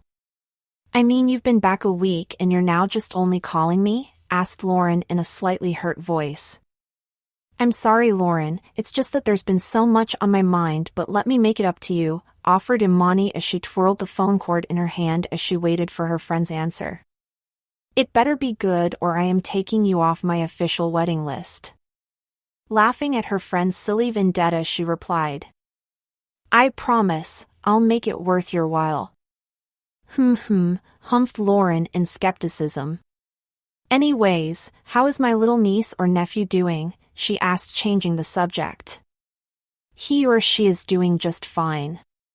Went for the ultrasound 4 days ago and the doctor says everything looks good. I got a picture for you and some souvenirs I brought back from Jamaica. I didn't get to thank you for telling Michael about that. Thanks, girl, she said, the sincerity spilling over in her voice. Moni, you're like my sister from another mother, I'd do anything for you, girl. You know you're my homegirl. Good. So I'll see you at 12. 12? Asked a perplexed Lauren. Yeah. I told you I want to make it up to you, so come by the house so that I can fulfill my promise. Michael was at work and she was bored, having nothing to do but walk around the massive space and indulge in the many amenities available like the pool and the gym. They just weren't enough, and she craved another human presence that she shared some sort of connection with, as the staff were mainly cordial to her, never seeking to strike up a conversation with her or to be lured into a relaxed mode in her presence. She missed human contact, craved it even. When Michael was home she was fine, but as soon as he left in the mornings she felt inadequate, unimportant, like a doll living in a glass house. "Girl, I swear you've got it made for life," declared Lauren as she followed Imani from the foyer and into the den. She could tell that Lauren was impressed as her eyes roamed the expanse of the room they were now in. Lauren had visited before, but their meeting had been out under the gazebo. "I wouldn't say that," she said. "Why not?" "I mean, you have a handsome man who is also loaded and can afford to take you anywhere around the world you desire, and not to mention the fact that he adores you," Lauren said incredulously. "Well, yeah, I have all that money can buy, but not the one thing I desire, love." "Didn't you just hear me say you have a man that adores you?" Before she could protest, Lauren held up her hand, stopping her before continuing. "I saw how he looked at you from the first time I got to meet him. It was like he was captivated by you, and the fact that he wanted to make your honeymoon memorable for you speaks a lot. If I had a man that was willing to go to those lengths to please me, then he is a keeper in my books, love or no love. But remember, Moni, you said you would give the love time to grow, so just let it and don't question what's happening." "You're right," she accepted her friend's speech and giving her a reassuring smile to convey that she really did accept her advice. "Good, now, what you got for me?" That effectively cast aside all talk about love as Imani showed her friend the gifts she brought home for her before they engaged in meaningful activities to pass the time.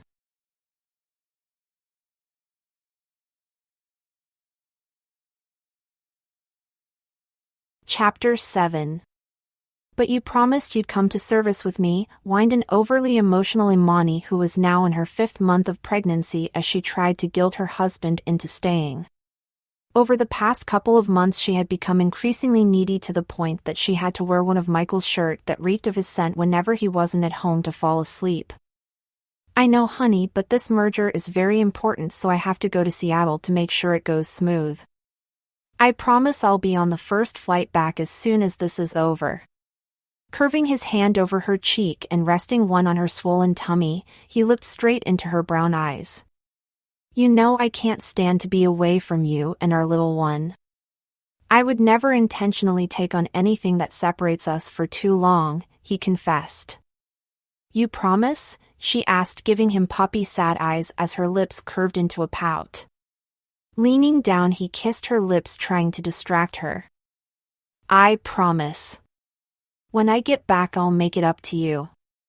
This caused her to beam up at him at his promise of a reward. Bending before her protruding belly, he began to talk to it. "Daddy promises to come home as soon as he can, little one. In the meantime, keep mommy happy and don't give her any problems, okay?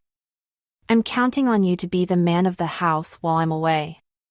She laughed at his silliness, but then she felt a sharp kick from their son, as if he was agreeing with his father. She could tell that Michael felt the movement as a broad smile etched his lips and his hands firmed against her tummy more securely, willing their child to make another movement. "You like my voice, don't you, little one?" he asked, still bent at her belly as if in a deep conversation with its occupant. After rising back up on his feet, he put his arms around her. He kissed her sweetly as he whispered against her lips. "I'm gonna miss you." "I'll miss you more," she challenged. Imani missed Michael so much so that she couldn't sleep in their matrimonial bed, as it reminded her too much of his missing presence. Instead, she took up residence in one of the guest bedrooms on the other side of the house. She still wore his shirt as it gave her comfort and put her mind at ease enough for her to fall asleep as his scent consumed her senses. On Sunday, Imani went to church. She had been back to church the 3rd week after she came back from her honeymoon, and the congregation greeted her cheerily, though some of the faces didn't look at all pleasant. Michael had not yet come to church with her, though he had promised, and she wondered if he would ever get time to visit her church. The pastor had asked on numerous occasions why he was not seen even once, which prompted her to make excuses on his behalf, citing that his work made him very busy.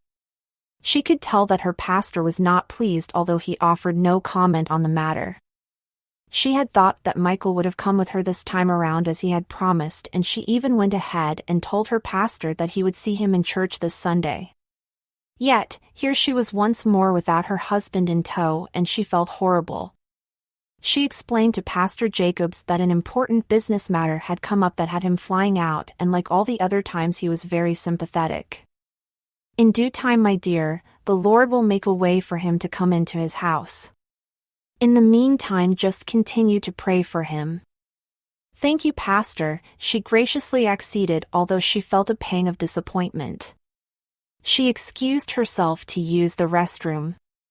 As she busied herself, two sisters entered the bathroom, and she recognized the voices to be that of the two women who had spoken some awful things about her a few months ago. They were the biggest gossip in the church. "It's such a shame to be married and have all that money, yet she can't get the man to come to church with her," said one of the women in a distasteful voice before she was backed up by the other. "It seems there's trouble in paradise already. After all, they only got married because she didn't want the baby to be a bastard. I wonder if she tricked him into marrying her and if he is now resenting her for it," she mused.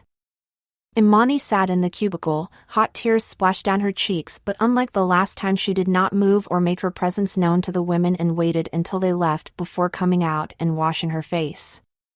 When she left the bathroom, she held her head high, maintaining her dignity as she made her way outside to the town car where the driver waited for her. Not feeling much up to greeting anyone, she climbed into the back of the car. The driver closed the door before proceeding towards the front. When she got home, she was sporting a massive headache. She drank some water before heading upstairs to the guest room to take a nap. Imani felt as if she was floating in the air as strong cords held her in place, but when she opened her eyes, she was met with the blackness of her husband's irises as he carried her towards their bedroom. "Why were you in the guest room?" he asked. "Because I missed you," she replied simply, still half asleep and befuddled. "Then I repeat, why are you in the guest room?" he asked, confused at her response. "Our bedroom reminds me too much that you're not there, so it makes sleep impossible," she rationalized. When he made it to their room, he gently laid her on the bed before stripping off his clothes and gathering her in his arms. "What time is it?" she asked, noticing that outside was dark as the door leading to the balcony was open and letting in the cool June breeze. "It's after 8, he spoke above her head. "How was church?" he asked after a period of silence. His question brought back unpleasant memories of what happened earlier in the day and effectively dredged up the emotions that were associated with that memory. She found she couldn't answer him, and instead tears streamed unhindered down her face until they splashed onto his naked chest. "Why are you crying?" "What happened?" he asked, fully alert. "Nothing," she evaded. "It's just that I missed you a lot today, and because of that I just felt down." He tilted her face so that he could look into her eyes, and she was grateful that the bedside lamps did not provide enough illumination for him to see that there was more to it than what she was letting on. His eyes had the effect of a lie detector, and she just didn't want to get sucked into the compelling pools. Sighing, he replied, "I'm sorry, honey. I should have been there today. I know how much it means to you that I come to church with you. I promise I'll do better." She reached up with a smile on her lips and pressed them against his, grateful for his consideration. He promised to do better, and she knew he never went back on his promises, so she would hold him to it. That night she slept more peaceful than she had, her husband's arms securely wrapped around her with promises that he would visit her church. Maybe once and for all the church gossipers would be put to shame when they saw just how happy a couple they were. The following Sunday Michael was in church with Imani, and she could not be happier. Some persons were genuinely happy to see that he had finally accompanied his wife to church, especially her pastor and her best friend, and then there were others who were mildly surprised, and then those who were outright shocked, as they had already termed her marriage as a failure. She didn't bring him to church to gloat or get back at the naysayers, but she would be a hypocrite if she didn't say it felt good to see them eat their words. As they sat and listened to the sermon, she could tell that her husband was really intrigued by the word as he sat and listened intently, his eyes trained on the pastor. Whenever something from the word impacted him, she felt him squeeze the hand he held. At this rate, she supposed the church would be gearing up to accept a new member. She noticed that they received furtive glances from the gossipers and a few other members from the church, but the looks that really caught her eye were the ones from Andre and Andrea. While Andrea's stares were ones of curiosity, Andre's were more scrutinizing. His gaze was penetrating, as if he was trying to find some flaw that she wasn't aware of. Though she had long gone put aside the hurt and pain she felt whenever she saw the Richards, they weren't really close, but it wasn't a problem for her. Now, as they sat watching her and Michael's every move, she felt uneasy, but she couldn't quite understand why. "It's finally good to see you again, Mr. Frey," said her pastor, smiling at her husband as they shook hands after service. "It's good to see you too, Pastor Jacobs. I really enjoyed the message today. It was really impacting," affirmed her husband. "Enough to have you come over to this side of the fence?" he asked boldly. Her husband laughed but didn't reject the offer. "We'll see. Probably after a few more of your sermons and an act of God you will have a new member," he conceded after his laughter died down. "Well, I will be praying for you, my brother. I see you have already been adapting to the family role quite admirably, but trust me, with God in the center of it all, everything will work out the way it should." After greeting a few more brethren, the couple was on their way home. "How was it?" Imani asked her husband as she rested her head on his shoulder while one of his hands played with her stomach. "I truly enjoyed the service," he confessed. "Really made me want to do some introspection and change some things that aren't right," he said thoughtfully. "You know, your pastor is right. If I want to be the best man for my family, then I definitely need God to be in the mix. I don't know how I've been surviving this long without any real thoughts towards him." "I'm proud of you, sweetie," she declared, earning her a kiss on the forehead. When they got home that evening, they spent some quality time alone, with Michael giving her a full-body massage while he complimented her, making her feel special. She was getting very rotund, but he made her embrace it as he told her he found it to be a gift for a woman to grow with a child and that it made her more beautiful.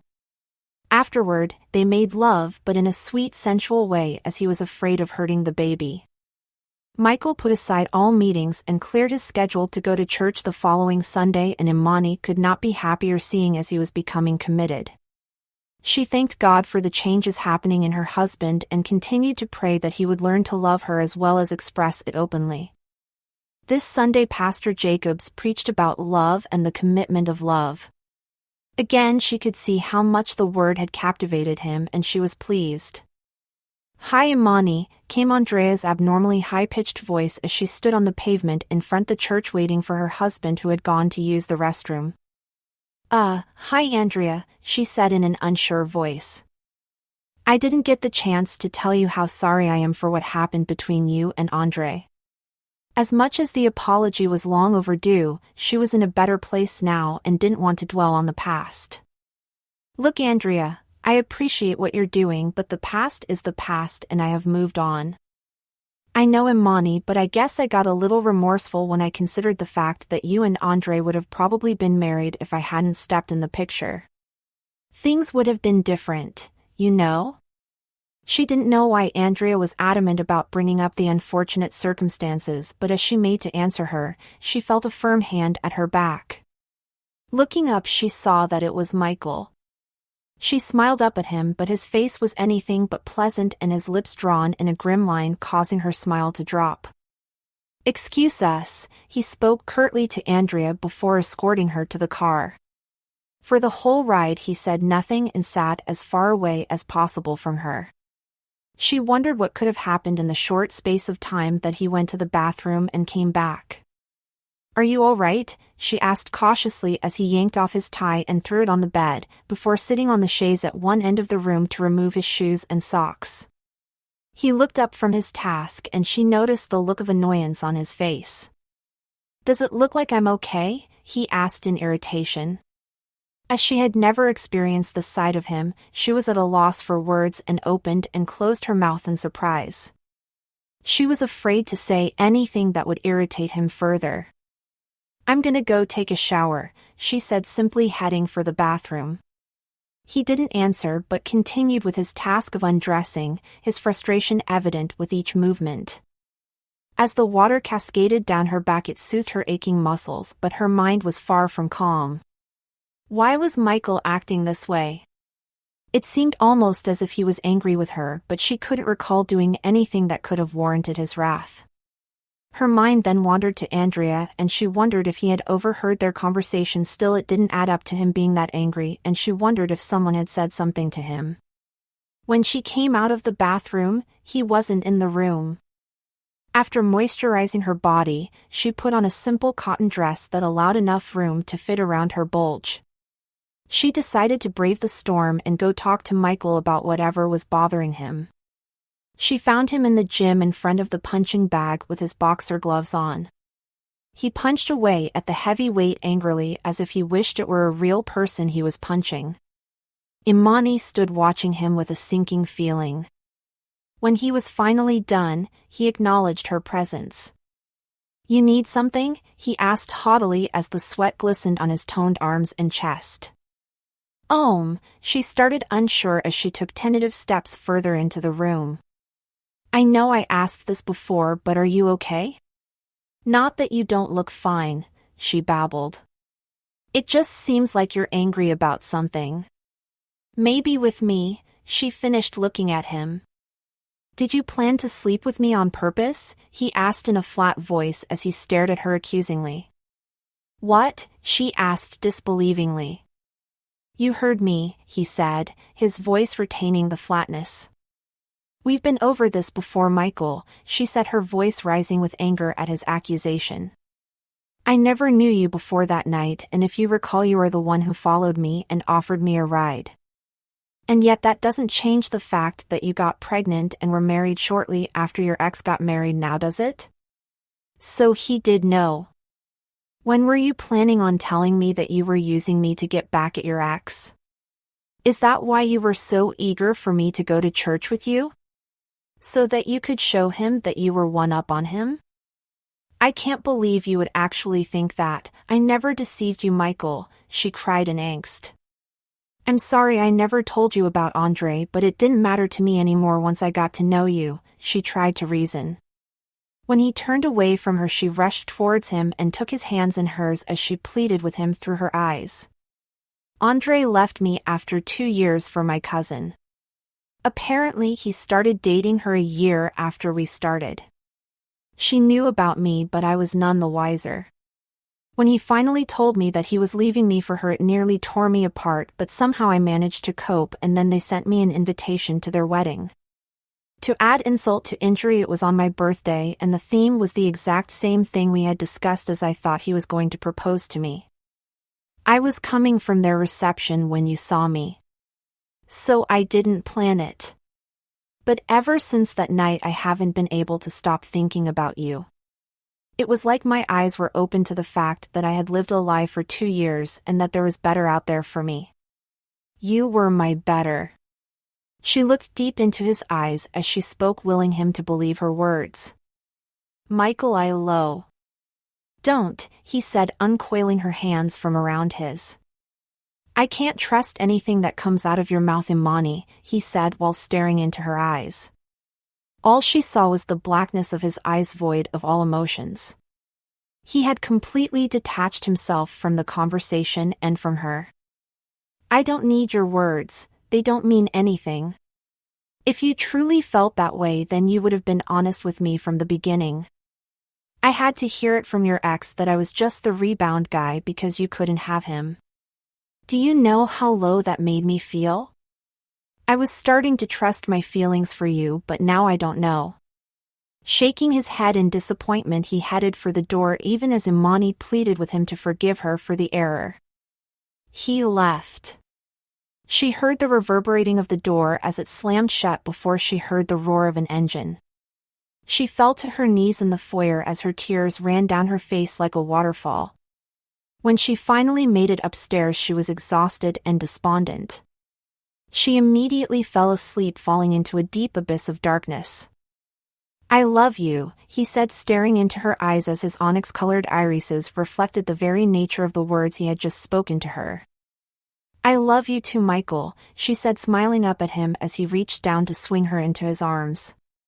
She felt light, like she was floating on air, but suddenly there was a shift in the atmosphere and she felt like she was in a vacuum and all her air supply had been cut off.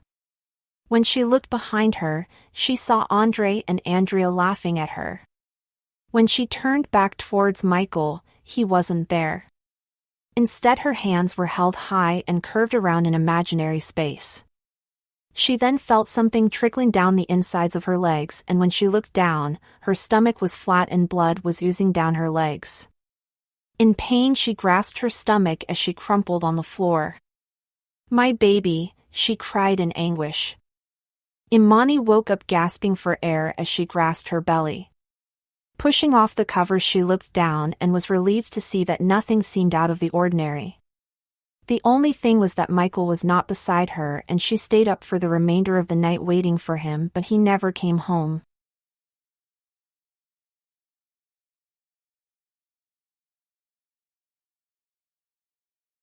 Chapter 8. She heard the engine of his car cut off before she heard him downstairs in the foyer. He would be heading to the kitchen now to get something to eat before residing in the den for a while, and then he would trudge up the stairs and head to the set of guest rooms on the east wing of the building. She knew the routine like the back of her hand, seeing as this is what he had done for the past 2 weeks. He barely spoke to her since the night of their confrontation. The only time he said more than 2 words to her was when they went for her 6th-month checkup. He had shown up while she was preparing herself for the checkup. You're here, she said, unable to hide her surprise when he came through the door. Why wouldn't I be here? He asked with a tight smile. She decided not to answer the question, with the obvious being that he had all but avoided and wasn't even sleeping in the room with her, but they had company. For the remainder of the visit, she kept her focus on her healthy growing little boy as Michael did the same. The doctor seemed to have noticed the tension from both of them and advised her that she needed to reduce her stress level as best as possible as she was in the final stage of her pregnancy. After the visit, he had simply told her he would see her at home before taking off in his R8. She had asked Miles to close the set of glass doors that led to the section of the house where he was currently residing, with the pretense that she was planning on renovating it and wanted it untouched until the designers came in. She heard him rattle the doors in frustration, and at his swear she nearly cowered and returned to her bedroom, but she maintained her resolve and continued towards him. Hi, she said simply as she wrapped the silk robe more tightly around her round frame, the material sliding softly over her skin. He turned towards her and she saw the sudden awareness that transformed his eyes into deep pools of animalistic lust before he replaced it with a cool stare. Do you know why this door is closed? He asked, ignoring her salutation. I told Miles to close it, she spoke boldly as she stared at him, unafraid. Can you open it? He asked dispassionately. No, she replied simply.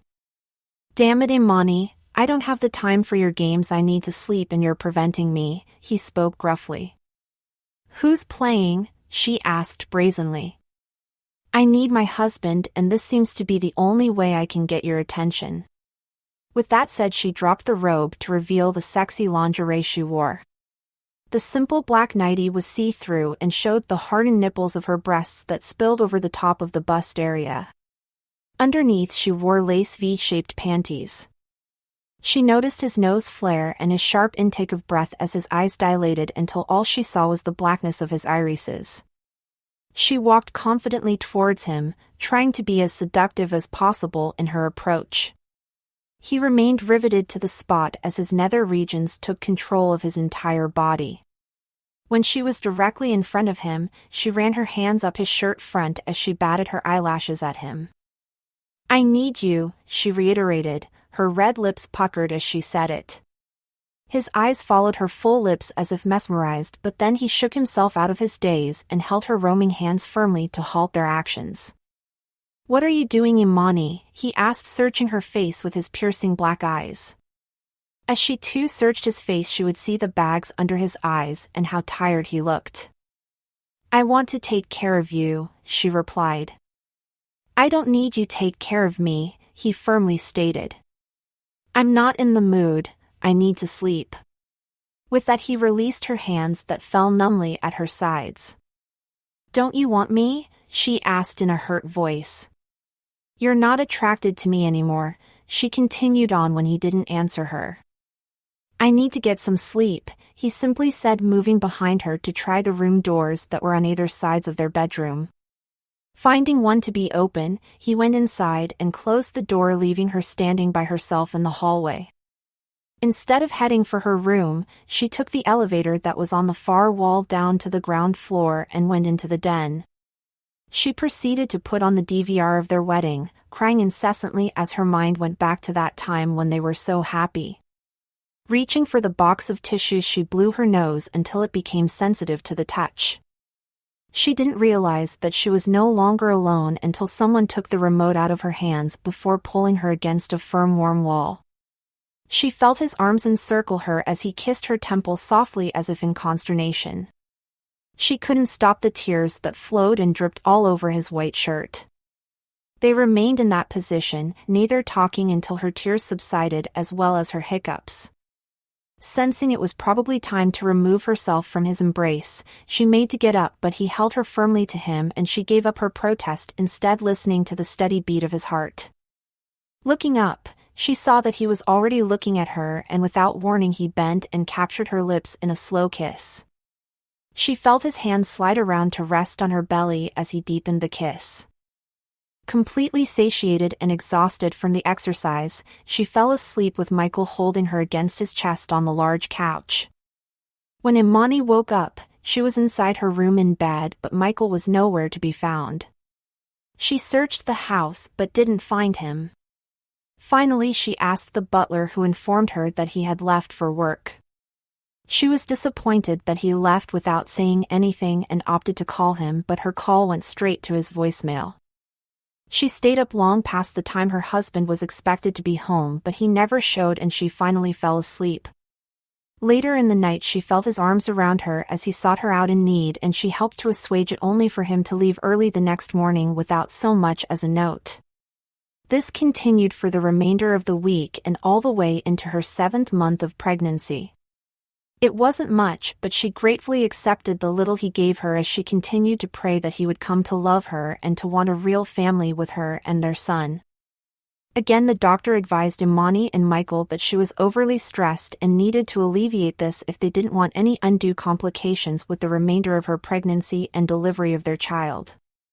Michael promised the doctor that he would ensure that all stress triggers were eliminated from around her, to the point that he hired an in-house nurse to ensure that she got enough bed rest while he was away, as well as that she ate healthy and kept away from strenuous activities. Even with all of these steps, Imani was still stressed, as it was stemming from her husband's neglect. They no longer had their usual late-night rendezvous for fear that it would bring undue stress to the baby, and even though he began sleeping with her in the same bed, he barely spoke to her. In the afternoons she was left to her own devices, and having not much to do she was very bored. The only reprieve she got was when Lauren came to spend time with her. You know, I think you should confront Andre for what he did. That wasn't right, and I still think your cousin was in on it as well, reasoned Lauren as they lounged on the pool chairs on the outside patio. I agree that what he did was wrong, but I just don't have the energy to confront him. I am still trying to fix my marriage. I realize that he probably did it out of spite, and maybe you're right, maybe Andrea was involved, but those two aren't important to me, she affirmed. My focus now has to be on getting my husband to understand that I love him and that I truly didn't set out to use him. When Lauren left that day, Imani made up in her mind to give it another go and express to her husband how she really felt about him. Hi, she greeted her husband when he came through their bedroom door. He stared at her warily, as if trying to find out what she was up to. Hi, he answered cautiously. Not deterred by his skepticism, she pushed herself off the tufted bench at the foot of the bed to stand in front of him, helping to remove his tie. His hands stopped in midair as he looked at her through questioning eyes. How was your day? She asked, as if they were having a normal conversation as husband and wife. It was okay, he answered slowly, still trying to determine what she was doing. Is there something you need? Now impatient to find out why she was behaving the way she was. No, not really, she said as she smiled sweetly up at him, confusing him even more as he wasn't being overly nice to her. Sighing, he asked again. What do you want, Imani? His frustration came through his voice this time, causing her to look up into his eyes. I need my husband Michael, the one I fell in love with 7 months ago. I miss him, she answered truthfully in a voice that bordered on her pleading with him. You love me? He asked in an amusing tone.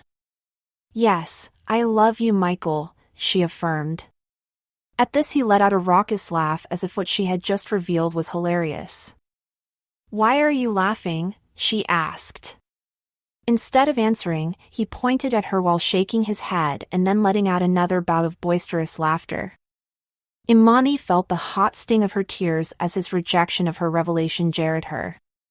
With tears in her eyes, she ran from the room, but instead of taking the elevator, she decided to run down the stairs.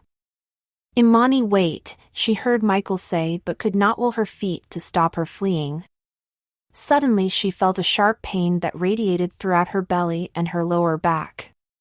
Automatically she reached her hands to her belly, but as she tried to halt her movements, the sudden pain caused her to lose her step and she went tumbling down the stairs.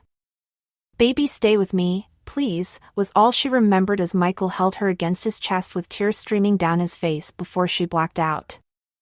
The next time she woke up, she was in a plain hospital room hooked up to an IV machine. Her head pounded as she tried to remember the details that put her there. You're awake, came the familiar relieved voice of her husband. Craning her neck in the direction of the voice, he sat on a chair beside her bed with bloodshot eyes. Why am I here? She asked, still not recalling what happened. You had an accident, he answered carefully. You fell down the stairs. Immediately the events of her accident came rushing back and instinctively her hands went to her stomach. My baby, she cried in agony when she felt the flatness of her stomach. Tears began streaming down her face as her mind envisioned the worst. Don't worry, the baby's fine. He's in the ICU. Her hands went to her mouth when she realized that her baby wasn't dead. Is he okay? She asked through her hiccups. Yeah, said Michael, smiling. He's a little underweight, but he's okay. He's breathing on his own and has some very strong lungs. He reached for her hand that was now by her side. He's a fighter like his mother, he said, staring at her with admiration. She averted her eyes, not trusting his words, as she remembered the reason she ended up having her accident. Rising from his position, he came to sit on the bed and turned her head to face him. As if willing her to believe his words, he stared unblinkingly into her eyes as he expressed himself. I'm sorry, Imani, for the way I've treated you. I should have tried to work it out before it got to this. Then why did you do it? She asked, interrupting him as her honey brown eyes became fiery balls of accusation. I told you I loved you and you laughed in my face. I was hurting actually from your rejection, but no matter how I tried to fix us, you shut me out. Why, Michael? She screamed as she beat his chest in frustration. He hung his head in shame as her tears fell. When he finally looked at her, his eyes were red and glistened with unshed tears. I was an ass, Imani, because my pride got in the way, and so I ignored the fact that I had been in love with you since the first day I saw you. When she made to protest, he implored her with his eyes to let him continue. When I woke up that morning and you weren't there, I felt like I was going crazy. I scoured the whole of Manhattan looking for you. When I saw you again in that restaurant, I felt like my dream had come true. Finding out you were pregnant made it more possible for me to get you to be a part of my life even more permanently, albeit my methods weren't very commendable. She sat taking in his words cautiously. She was listening to his words, but her mind was still focused on how he had been treating her for the past 2 months. When your ex told me that he broke up with you like 2 months before we got together, I felt as if you had used me, and even though the facts were there to suggest otherwise, I couldn't get my mind to accept it. I felt hurt, and I let that hurt fuel me to hurt you. I'm so sorry, Imani, he pleaded with her.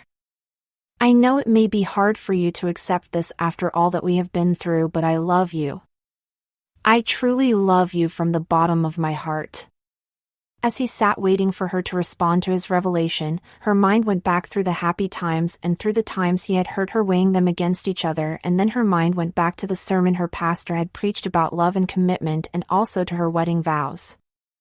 You hurt me, she stated flatly, to which he nodded in agreement. Don't ever let it happen again. At this he threw his arms around her, bundling her against his chest as he kissed her temple in gratitude for receiving another chance. I love you, Imani, he whispered like a prayer against her temple. I love you too, Michael, she too declared. Now can I please see Joshua? She asked, referring to the name they had both agreed would be their son's first name. Of course, let me get a wheelchair, then we can go see him. That evening they spent bonding with their little bundle of joy that had brought them together and had made them realize how much they loved each other as well. Michael got baptized in the church, wanting to be a better man for his family, and Imani respected him even more for his choice. The gossipers in the church still gossiped, but this time they had nothing bad to report about their marriage, and they could also pass Andre and Andrea and greet them warmly with no malice in their hearts. All in all, God had healed their relationship and was blessing them as the days went by, and they grew more and more in love and as a family with their son. The end.